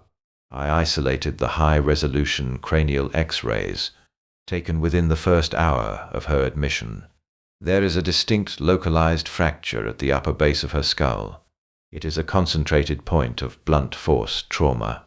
I closed my eyes, feeling a wave of absolute nausea wash over me. "Speak plainly, doctor," I commanded, my voice turning to steel. "Tell me exactly what you are implying." The specific fracture pattern on the back of her skull was caused by a direct heavy strike from a solid cylindrical object, Dr. Voigt stated, his words landing like physical blows to my chest. "It occurred mere seconds before the tumbling injuries, Mr. Hallen. Your wife did not slip on a loose rug. The physical evidence is completely irrefutable. She was struck violently from behind, and then she was pushed down that staircase." The silence in the room became utterly deafening. The pieces of the 7-year-old puzzle violently slammed together, forming a picture of pure, unadulterated evil. Emmett had not just capitalized on a tragic accident to steal my wealth. He had actively orchestrated the entire event. He had tried to murder his own mother. When the blunt force trauma and the subsequent fall failed to kill her, leaving her in a vulnerable, coma state, he had simply adapted his horrific plan. He had stepped in as the devoted grieving son, taking control of her medical proxy and bringing her back to this house. He had used his connections to hire corrupt physicians, effectively sealing her inside a chemical prison to ensure she could never wake up and testify against him. He had lobotomized her with antipsychotics and heavy metals, because a dead woman could not sign over in a state, but a medically incapacitated one could be controlled indefinitely. The sheer terrifying magnitude of his sociopathy was beyond anything I could have ever imagined. He had looked me in the eyes, hugged me, and watched me cry for my wife, knowing the entire time that he was the one who had cracked her skull and pushed her into the abyss. I must truly thank you for your immense and selfless courage, Dr. Voigt, I whispered into the phone, my voice completely devoid of any remaining warmth. You have risked your entire medical career to bring me this truth. I will ensure that you are completely protected when the inevitable fallout begins. Keep those original archived files entirely secure. Do not digitize them, and do not ever speak of this to anyone else. I will contact you when it is time to move. I ended the call and placed the burner phone gently onto the polished wooden desk. I stood entirely alone in the quiet guest bedroom, breathing in the cold, stagnant air. The paralyzing grief that had suffocated my spirit for 7 long years was utterly eradicated. It was entirely burned away, replaced by a massive, endless, consuming fire of absolute vengeance. My son was not a misguided opportunist. He was a calculating, remorseless predator who had attempted to murder the woman who gave him life solely to feed his insatiable greed. He had stolen her voice, her mind, and her freedom, locking her inside a waking nightmare, while he paraded around the city, spending the wealth I had built with my bare hands. I turned and looked out the window, staring at the long driveway where the transport ambulance was scheduled to arrive in less than 3 days. Emmett believed he held every single advantage. He firmly believed I was a defeated, clueless old man waiting to simply die. He had absolutely no idea that his meticulously constructed stolen empire was already turning rapidly to ash. I stood perfectly still in the guest bedroom, letting the horrific revelations from Dr. Voigt settle into the marrow of my bones. My wife had been brutally assaulted, pushed down a flight of stairs, and chemically paralyzed by our own son.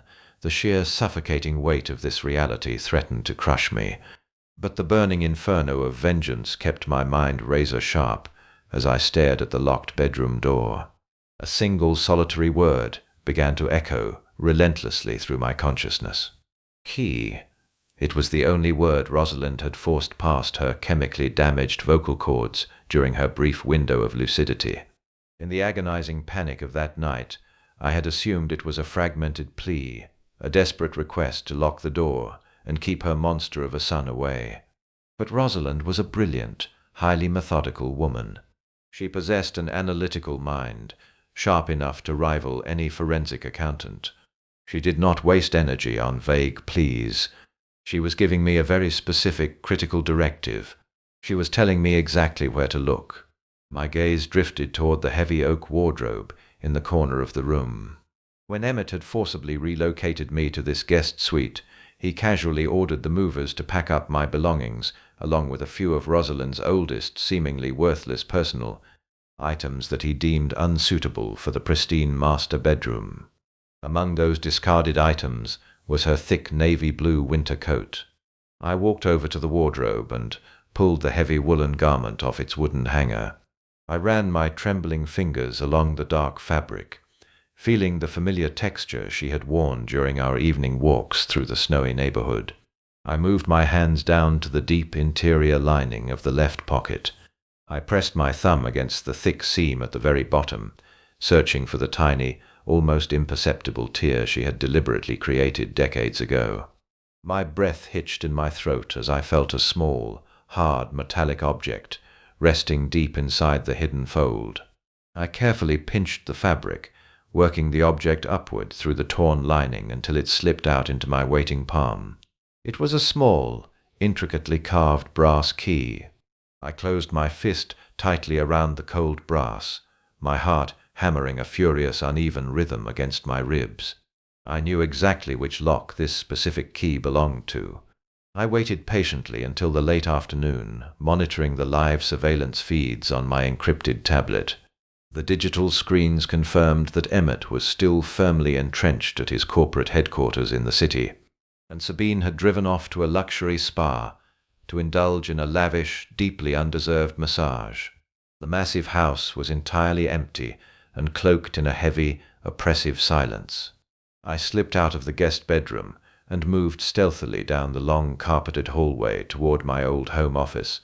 This was the room where I had spent countless nights building my commercial construction empire. A room Emmett had arrogantly commandeered to manage his aggressive, highly leveraged hedge fund. I stepped inside the sprawling space, ignoring the pretentious modern art and imported leather furniture he had installed to erase my legacy. My focus was locked entirely on the massive floor-to-ceiling oak bookshelf that spanned the length of the far wall. When I originally designed and built this estate 40 years ago, I had engineered a highly secure, deeply concealed compartment directly into the foundational framework of the house. It was a structural secret known absolutely exclusively to me and Rosalind. I approached the far right section of the towering oak bookshelf. I dropped to my knees on the hardwood floor, pressing my hands against the thick, decorative wooden baseboard that ran seamlessly along the bottom of the heavy shelving unit. To the untrained eye, it was simply a solid, immovably fixed piece of architectural trim, but my hands knew the exact pressure points.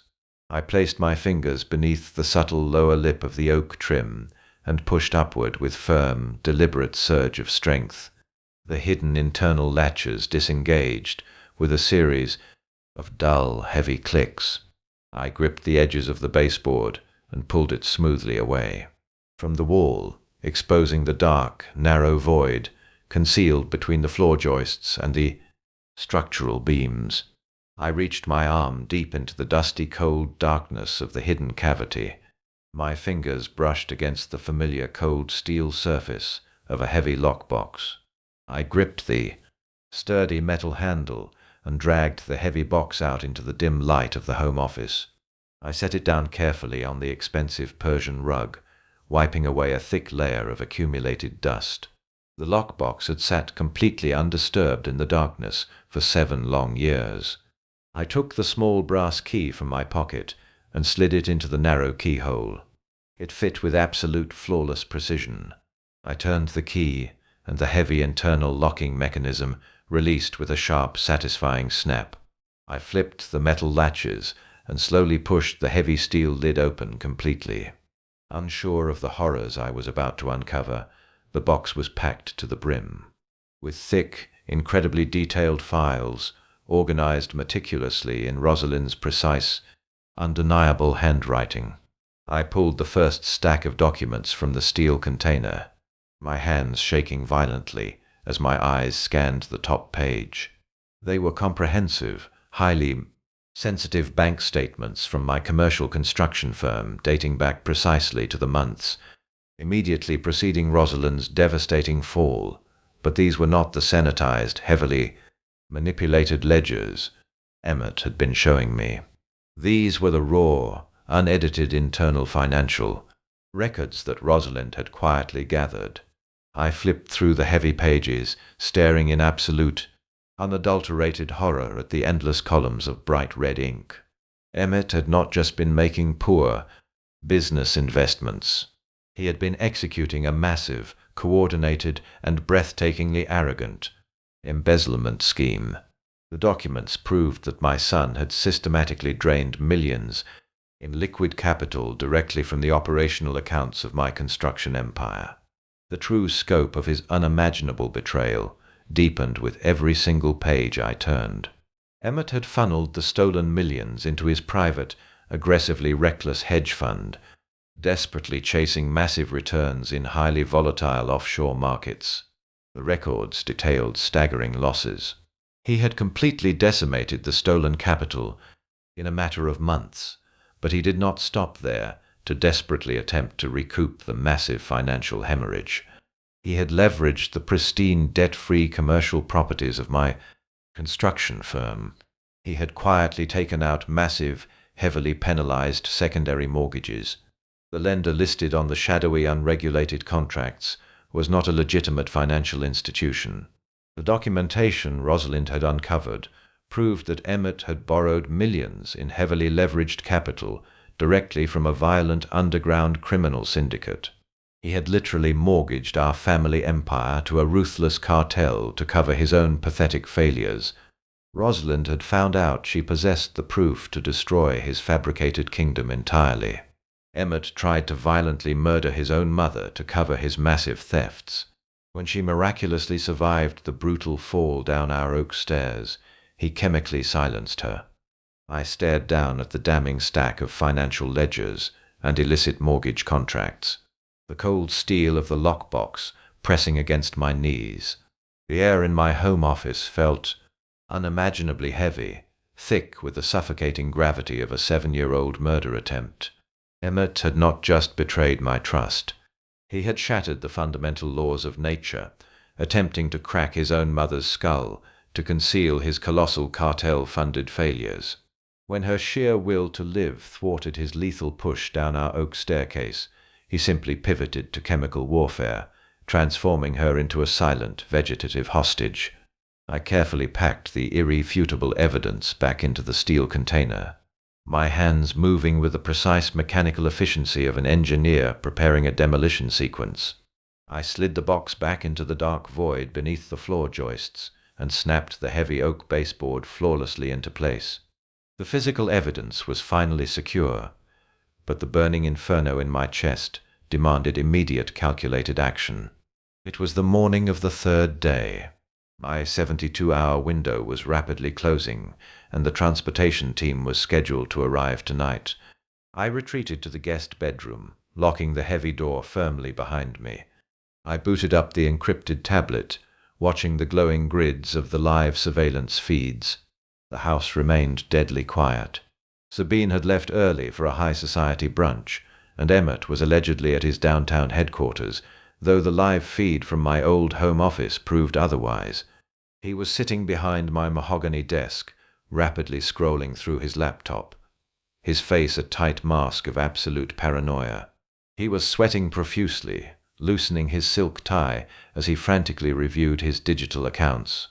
Emmett had always been a man consumed by his own fabricated brilliance, constantly terrified that his house of cards would collapse under the slightest gust of wind.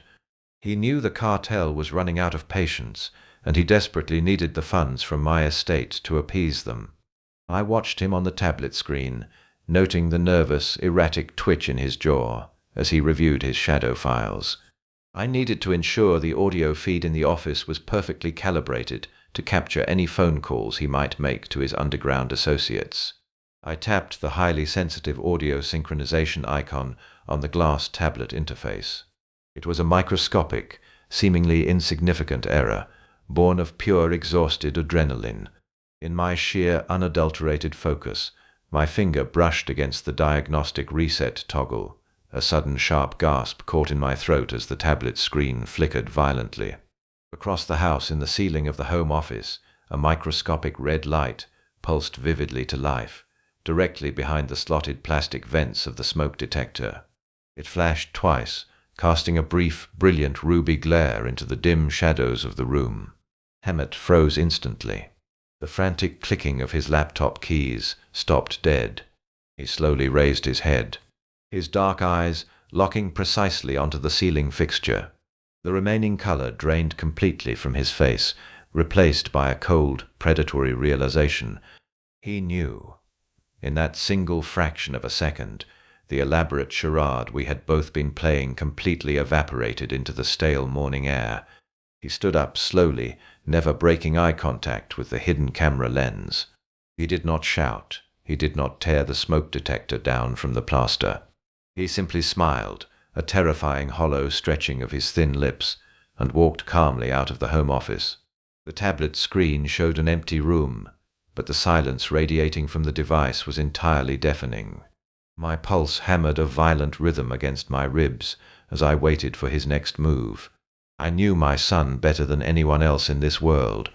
He would not call my phone to negotiate a peaceful surrender. He would not demand a lengthy explanation or attempt to spin another web of lies. He would immediately accelerate his timeline and eradicate the threat with extreme uncompromising prejudice.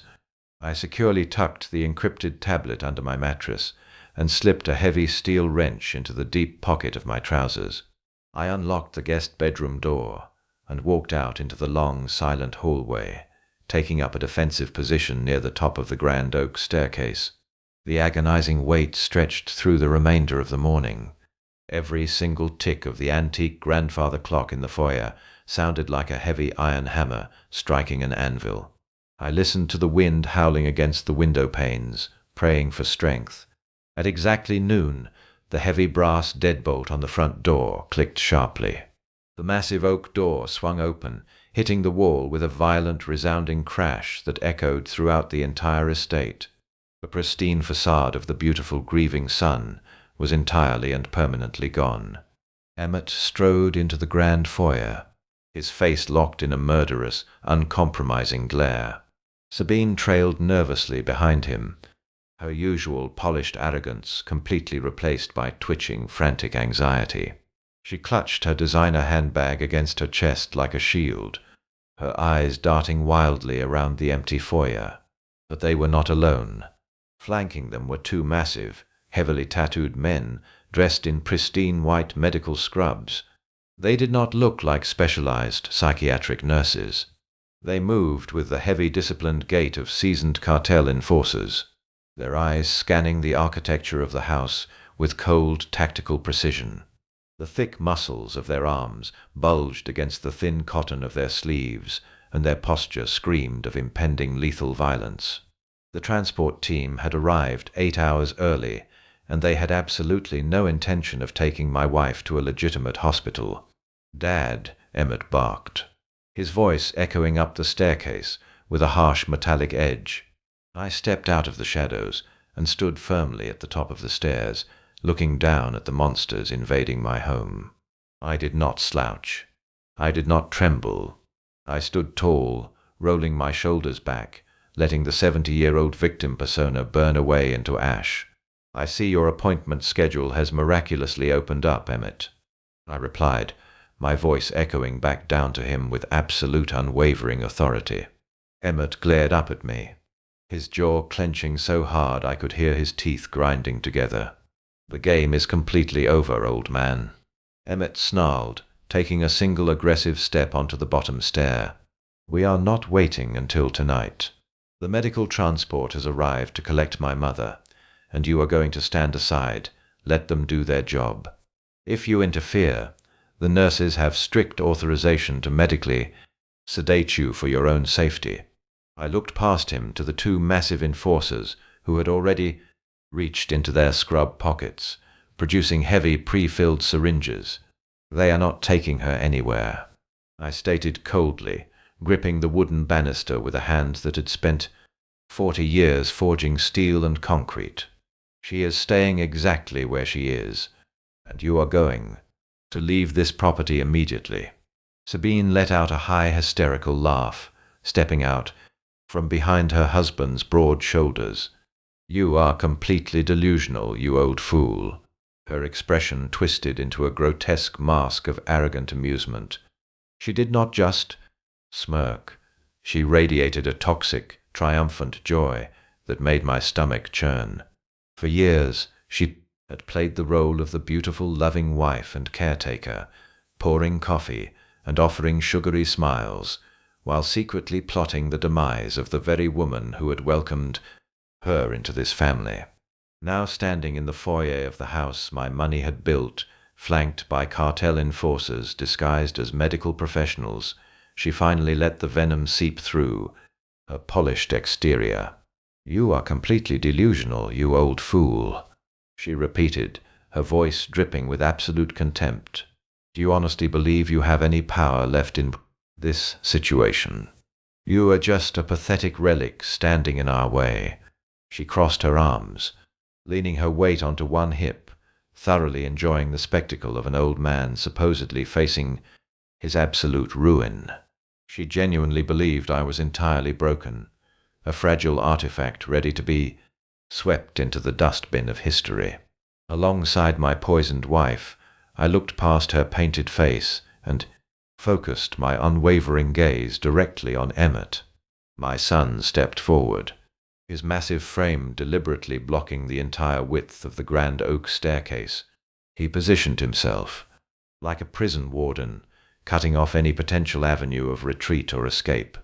The two heavily tattooed men in pristine white medical scrubs mirrored his movements, shifting their weight and sliding their calloused hands into their pockets, their fingers undoubtedly curling around the heavy pre-filled syringes they had prepared for my wife. The air in the foyer grew incredibly dense, suffocatingly tight, with the promise of impending violence.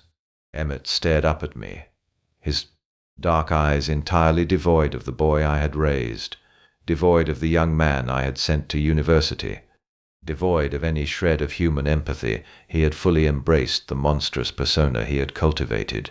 In the shadows, he puffed out his chest, adjusting the collar of his expensive dress shirt, preparing to deliver his final crushing blow to the father he despised.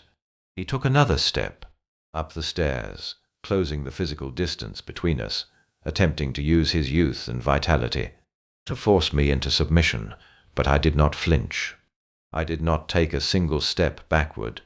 I stood anchored to the hardwood floor, channeling 40 years of ruthless corporate negotiations into my posture, seeing that his physical intimidation was failing to produce the desired terror. Emmett decided to deploy his carefully constructed public narrative.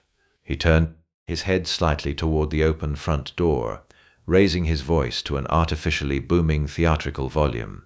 He wanted the two cartel thugs to hear it, and he wanted any neighbors walking their dogs or checking their mailboxes to hear it as well. "It seems the dementia must be completely contagious," Emmett announced loudly, his voice echoing off the high-vaulted ceilings of the foyer with a sickening manufactured sorrow. "This stress is just too much for his fragile mind. He is having a total psychotic break, Sabine. He needs to go to the psychiatric ward with Mum. They can share a room and receive the specialized cognitive care they both desperately require." The sheer audacity of his lie was breathtaking. He was actively laying the groundwork to have me permanently institutionalized right alongside Rosalind.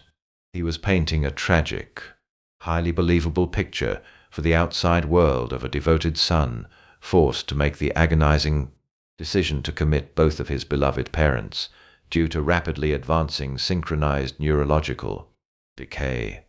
It was a flawless, impenetrable cover story, designed to hand him absolute, uncontested control over the entirety of my estate. Sabine nodded in exaggerated loud agreement, playing right along with his twisted pantomime.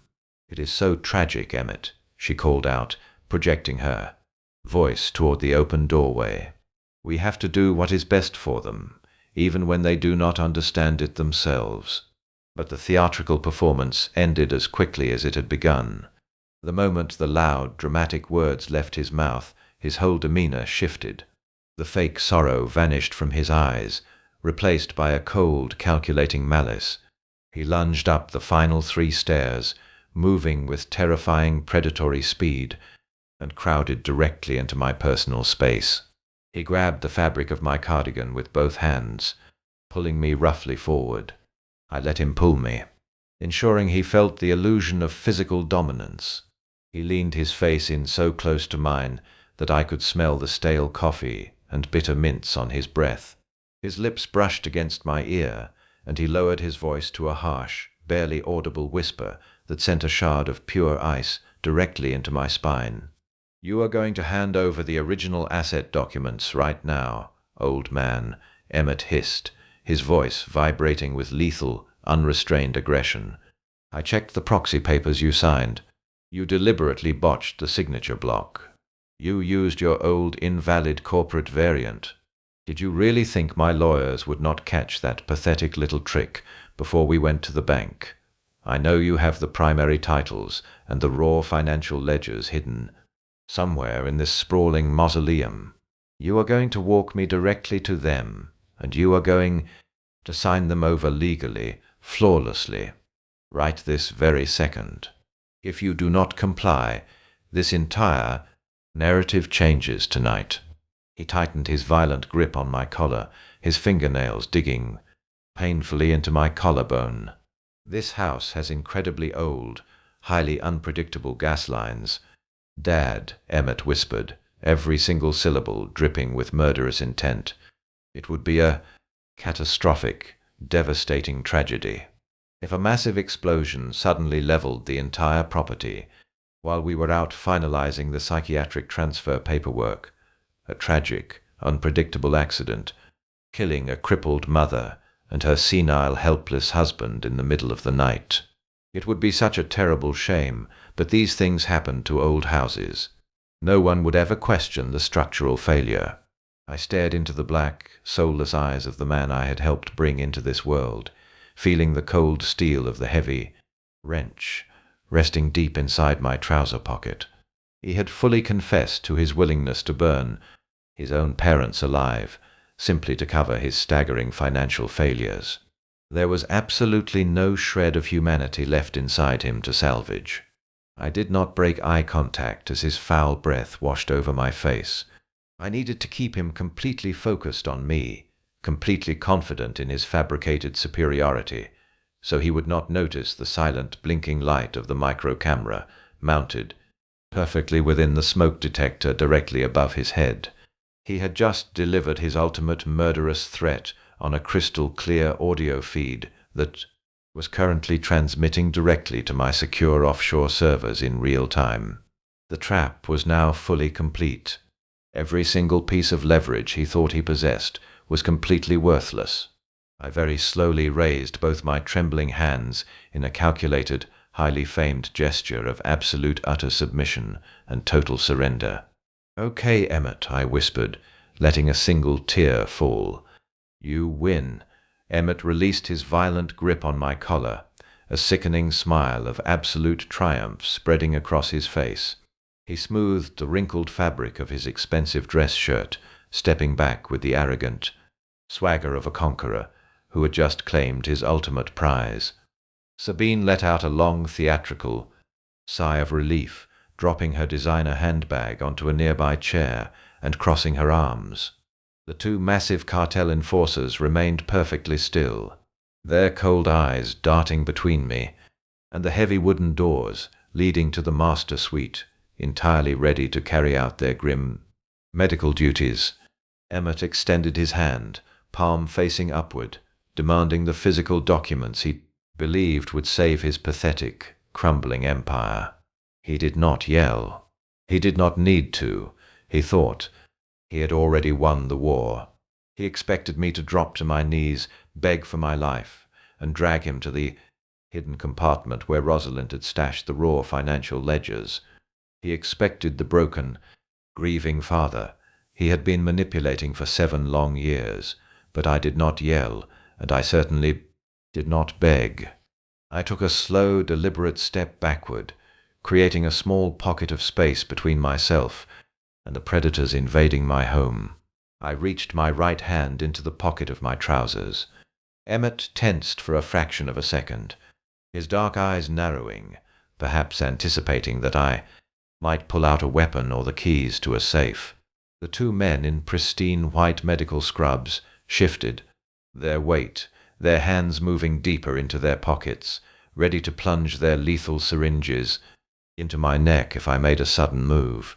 Instead of drawing a weapon, I simply pulled out my encrypted mobile phone. I held the smooth glass device in my palm, keeping my thumb resting gently over the main interface. Sabine rolled her eyes, scoffing loudly at the sight of the device. "Who are you going to call, old man?" she mocked, her voice dripping with pure, unadulterated venom.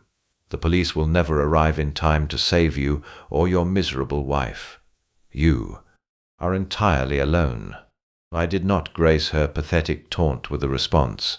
I kept my gaze locked onto my son, maintaining a mask of terrified submission, while my mind operated with ice-cold mechanical precision. With a single fluid motion, I pressed a highly specific predetermined sequence of numbers on the illuminated touchscreen of my phone. I entered the final digit and tapped the execution command for 3 agonizing seconds. Absolutely nothing happened. The grand foyer remained perfectly quiet. Emmett let out a harsh, barking laugh, shaking his head in mock pity.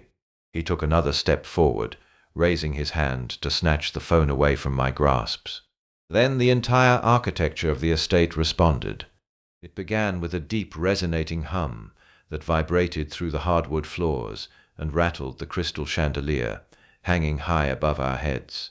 Mechanical grinding noise echoed from deep within the walls of the sprawling house.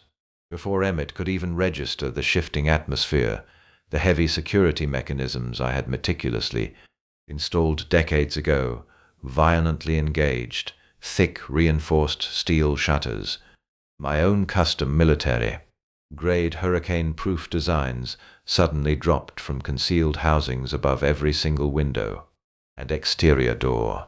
They slammed down with a deafening, terrifying crash that shook the foundation of the house. The bright midday sun was instantly and completely obliterated, plunging the entire foyer into a harsh, artificial gloom, illuminated only by the dim emergency backup lights. The massive steel plates locked into their floor anchors with a series of heavy metallic thuds, sealing the house like an impenetrable fortress. The sudden, violent sensory deprivation caused an immediate wave of pure panic, Sabine screamed, a shrill, piercing sound that bounced off the high ceilings, covering her ears and dropping to a crouch against the wall. The 2 cartel thugs drew sleek black firearms from beneath their medical scrubs, abandoning the syringes entirely, their heads snapping in every direction as they searched for an unseen enemy. Emmett stood frozen in the center of the foyer, his arrogant smile completely wiped away, replaced by a mask of raw, unfiltered terror. He spun around, staring at the solid steel barrier that now covered the massive front door, realizing instantly that their only route of escape had been entirely severed.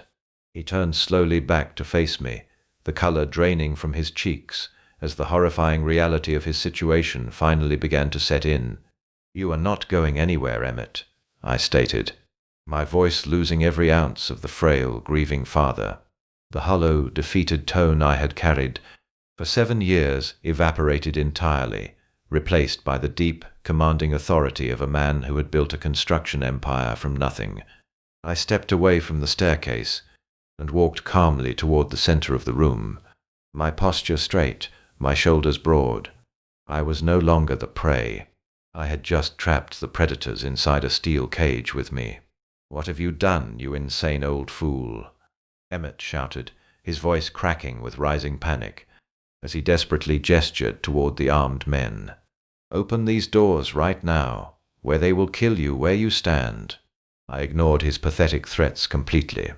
I moved slowly toward the heavy mahogany coffee table, positioned in the center of the grand foyer.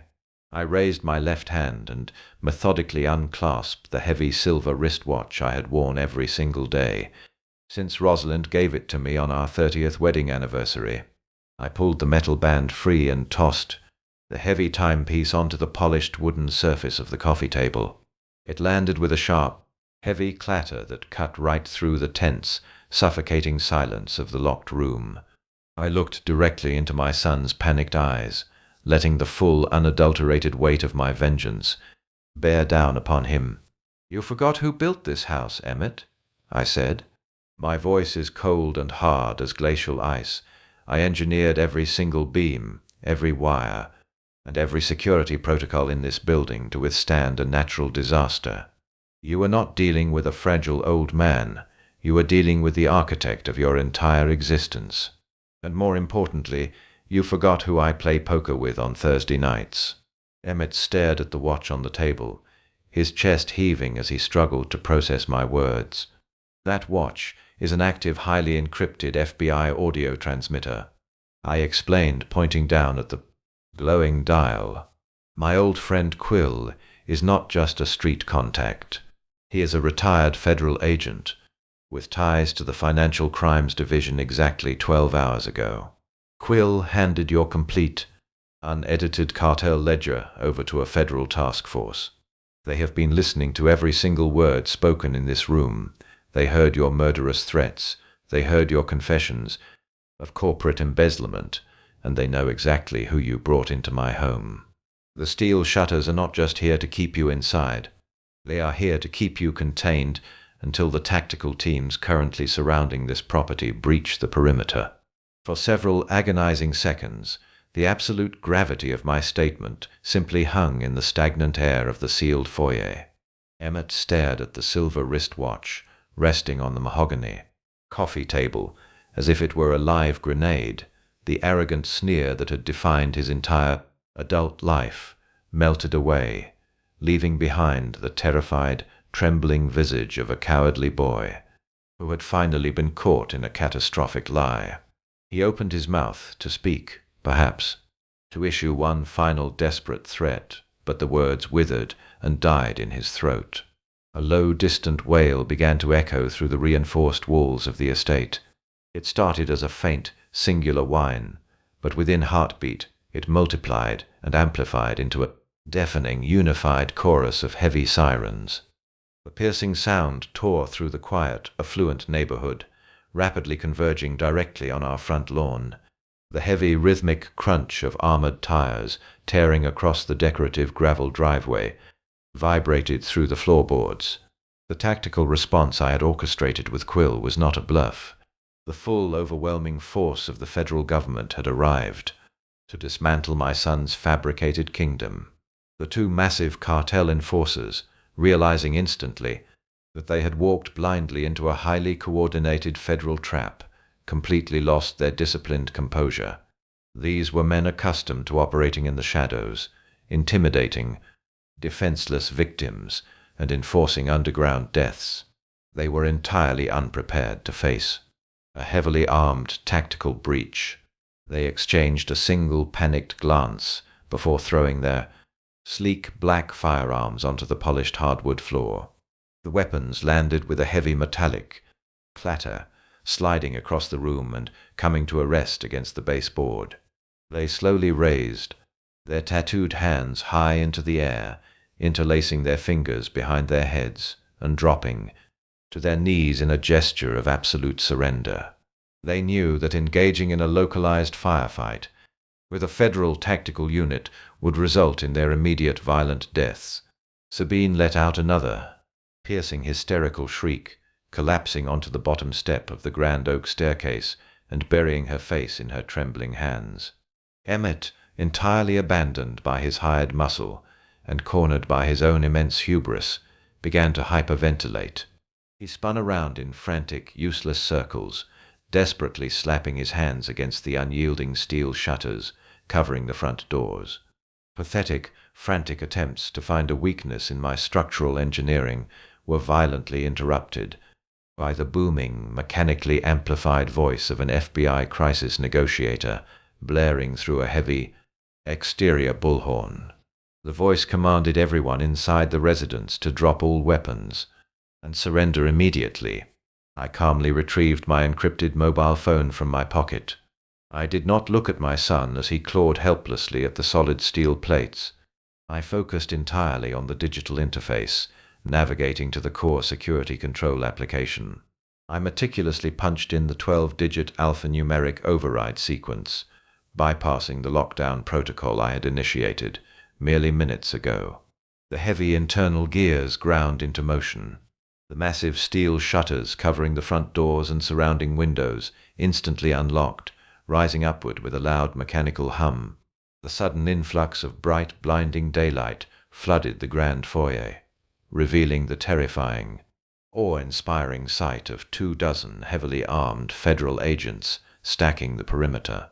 Before the heavy oak doors had even fully swung open, the tactical teams flooded into the residence in a blur of dark Kevlar ballistic helmets and blinding tactical lights.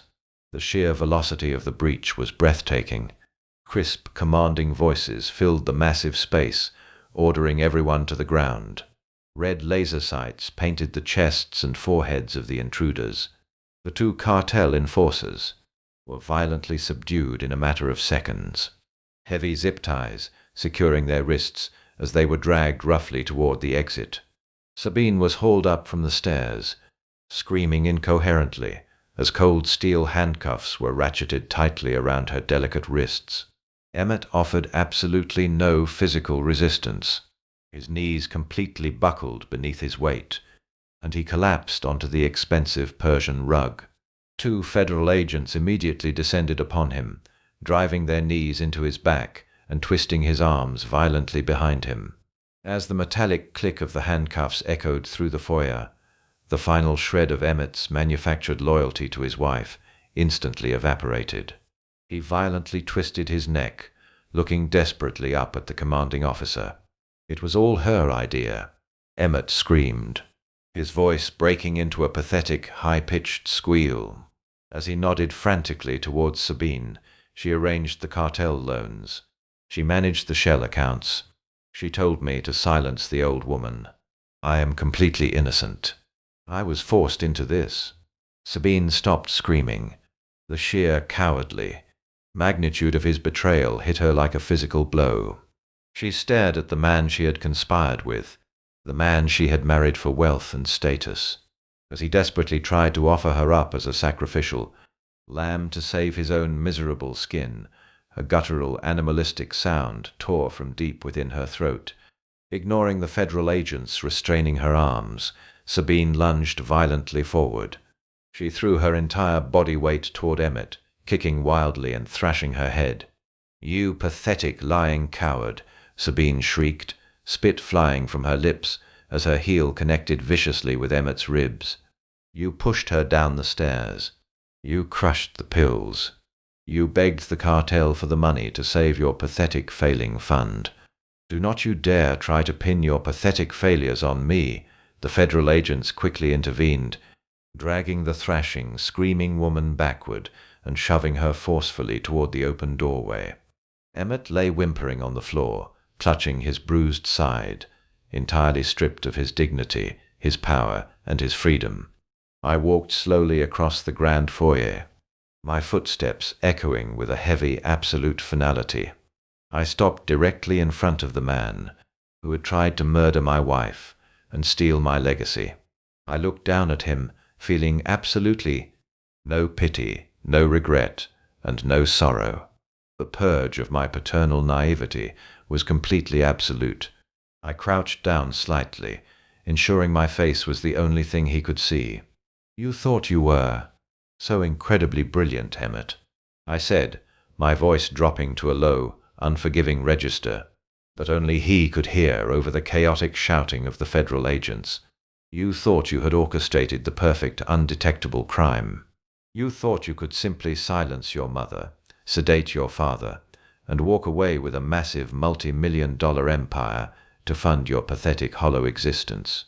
But you fundamentally misunderstood the very foundation of this entire family. You underestimated the intelligence of the woman you tried to kill, and you underestimated the absolute merciless resolve of the man you tried to rob." Emmett looked up at me, his eyes brimming with a desperate, pathetic hope. I leaned in, dropping the final devastating bomb on his shattered reality. "That absolute power of attorney you forced me to sign is legally void," I whispered coldly. "I used my designated corporate duress signature. You get absolutely nothing today." He was dragged away, facing massive federal charges for attempted murder, severe elder abuse, and underground racketeering. The heavy steel doors of the transport van slammed shut. Swallowing the frantic screams of the son I once loved, I stood on the cold gravel of my driveway and watched the flashing red and blue lights disappear into the distance. The suffocating nightmare that had consumed my entire world for 7 agonizing years was finally over. The intense rush of adrenaline slowly faded, leaving behind a profound resonating exhaustion that settled deep into my bones. The massive estate behind me, once a monument to my success, now felt entirely hollow. It had been the silent stage for a gruesome betrayal, a place poisoned by Emmett's relentless greed. I knew I could never live within those walls again. I simply could not bear to walk past the grand oak staircase where my beloved wife had suffered so deeply. Every single room in the house was permanently tainted by the lingering echo of their insidious lies. I sold the property the very next month, liquidating the physical reminder of his cruelty. I relocated to a quiet coastal property, far removed from the toxic shadows of the city. The gentle, refreshing ocean breeze helped to clear my mind and heal my exhausted spirit. I focused every ounce of my energy and resources on the singular most important objective remaining in my life: rebuilding the shattered pieces of my family. The days immediately following the arrests were filled with endless meetings with federal agents and corporate lawyers. I surrendered every document, every recording, and every piece of financial evidence I had gathered. The authorities were stunned by the sheer scale of the embezzlement and the intricate web of deception my son had woven. The subsequent legal proceedings had been entirely brutal. The prosecution systematically exposed their vast, intricate network of deceit. I had stood in the packed courtroom, watching silently as my former son tried desperately to manipulate the jury. He presented countless fabricated stories, attempting to cast himself as the tragic victim of unfortunate circumstances. But the raw, unedited financial ledgers and the pristine audio recordings completely destroyed his fragile defense.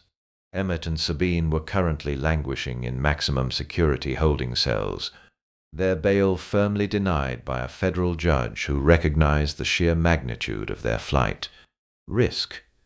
They were awaiting their inevitable lengthy federal prison sentences, stripped of their stolen wealth and their fabricated dignity.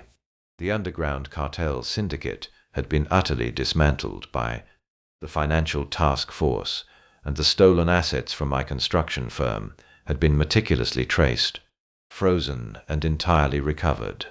I spent countless hours working alongside federal auditors to rebuild the structural integrity of my company. We purged the toxic elements and restored the foundation of trust with our legitimate partners. My business was now completely secure, standing on solid ground. Once again, 6 months later, the chilling winter air had surrendered to the bright, forgiving warmth of an early spring morning. I walked through the sliding glass doors of the serene, sunlit Neurological Rehabilitation Center, carrying a steaming paper cup in my right hand. The sterile, depressing environment of the previous corrupt medical facility was entirely gone. This place was a sanctuary of healing, filled with vibrant green plants, open spaces, and dedicated professionals who actually valued human life. My true victory was waiting for me at the end of the bright corridor. I approached the open doorway of the private corner suite, my heart beating with a steady, hopeful rhythm. Rosalind was sitting in a comfortable armchair by the large window, bathed in the soft golden light of the morning sun. The pale, lifeless pallor that had haunted her delicate features for 7 long years had completely vanished. Her skin held a healthy, rosy color, and her posture was relaxed, supported by her own recovering strength rather than artificial restrictive restraints. It had taken months of rigorous, grueling medical intervention to slowly and safely flush the lethal cocktail of heavy metals and first-generation antipsychotics from her fragile system.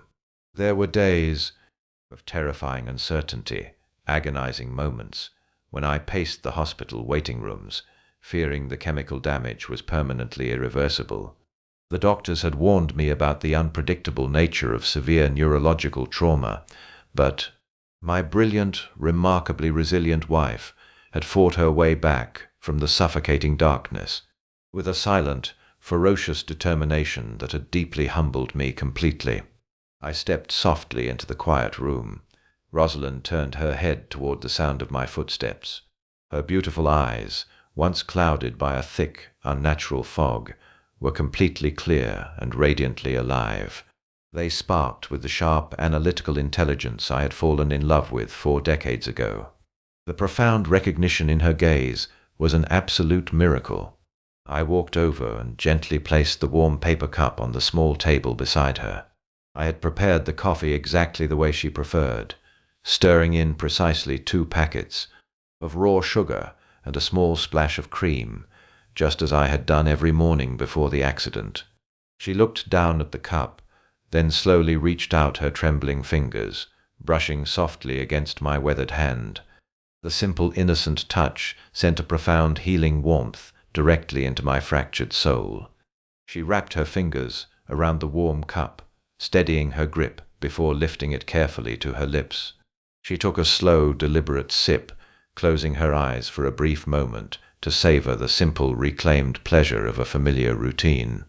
Then she lowered the cup and looked directly into my eyes, a familiar, teasing smile playing on her lips. "This coffee is a bit weak today."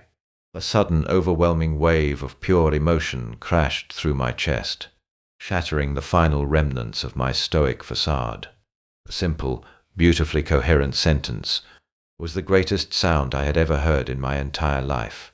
I knelt down beside her chair, wrapping my arms gently around her shoulders as hot, silent tears finally spilled over my cheeks.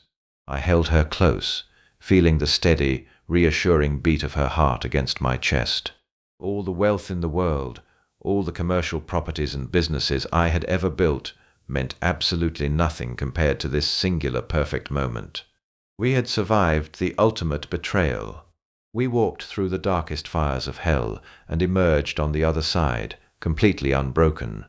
Long, terrifying nightmare was finally finished. I knew the road to full recovery would still require immense patience and unwavering dedication, but we would face it together. The tears were no longer born of paralyzing grief or suffocating despair. They were tears of absolute unfiltered joy.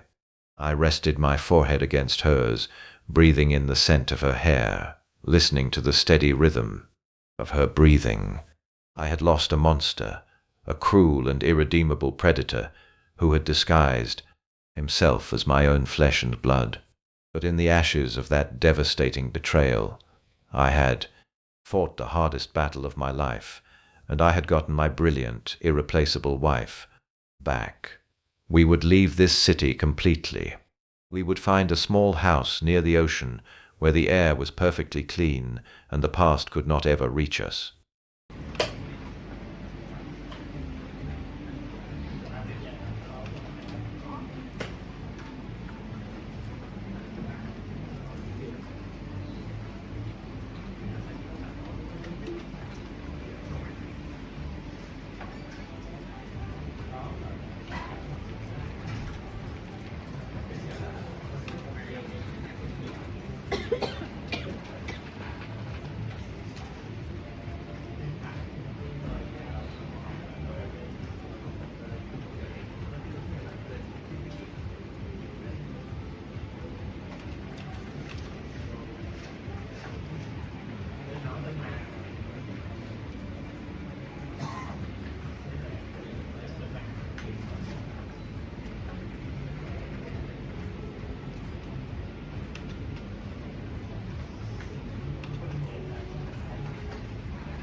Mỹ.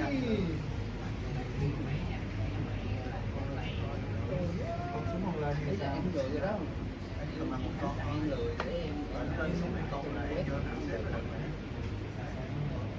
để một con đây mặt lên thì đây là một cái chạy gì nó sẽ dễ nó sụp chết con nó cộng không hỏi mất gì đó được rồi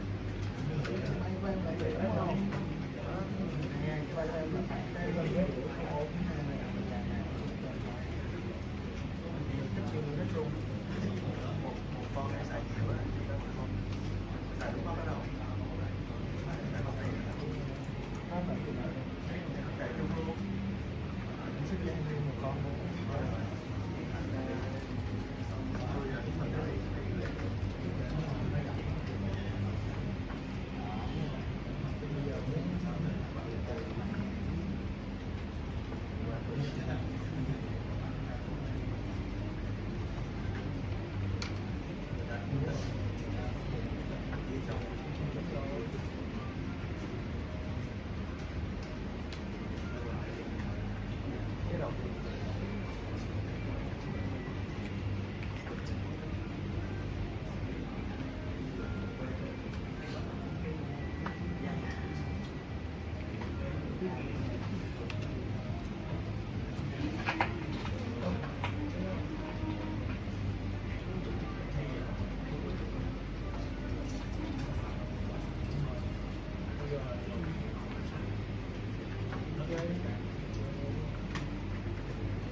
gì vậy?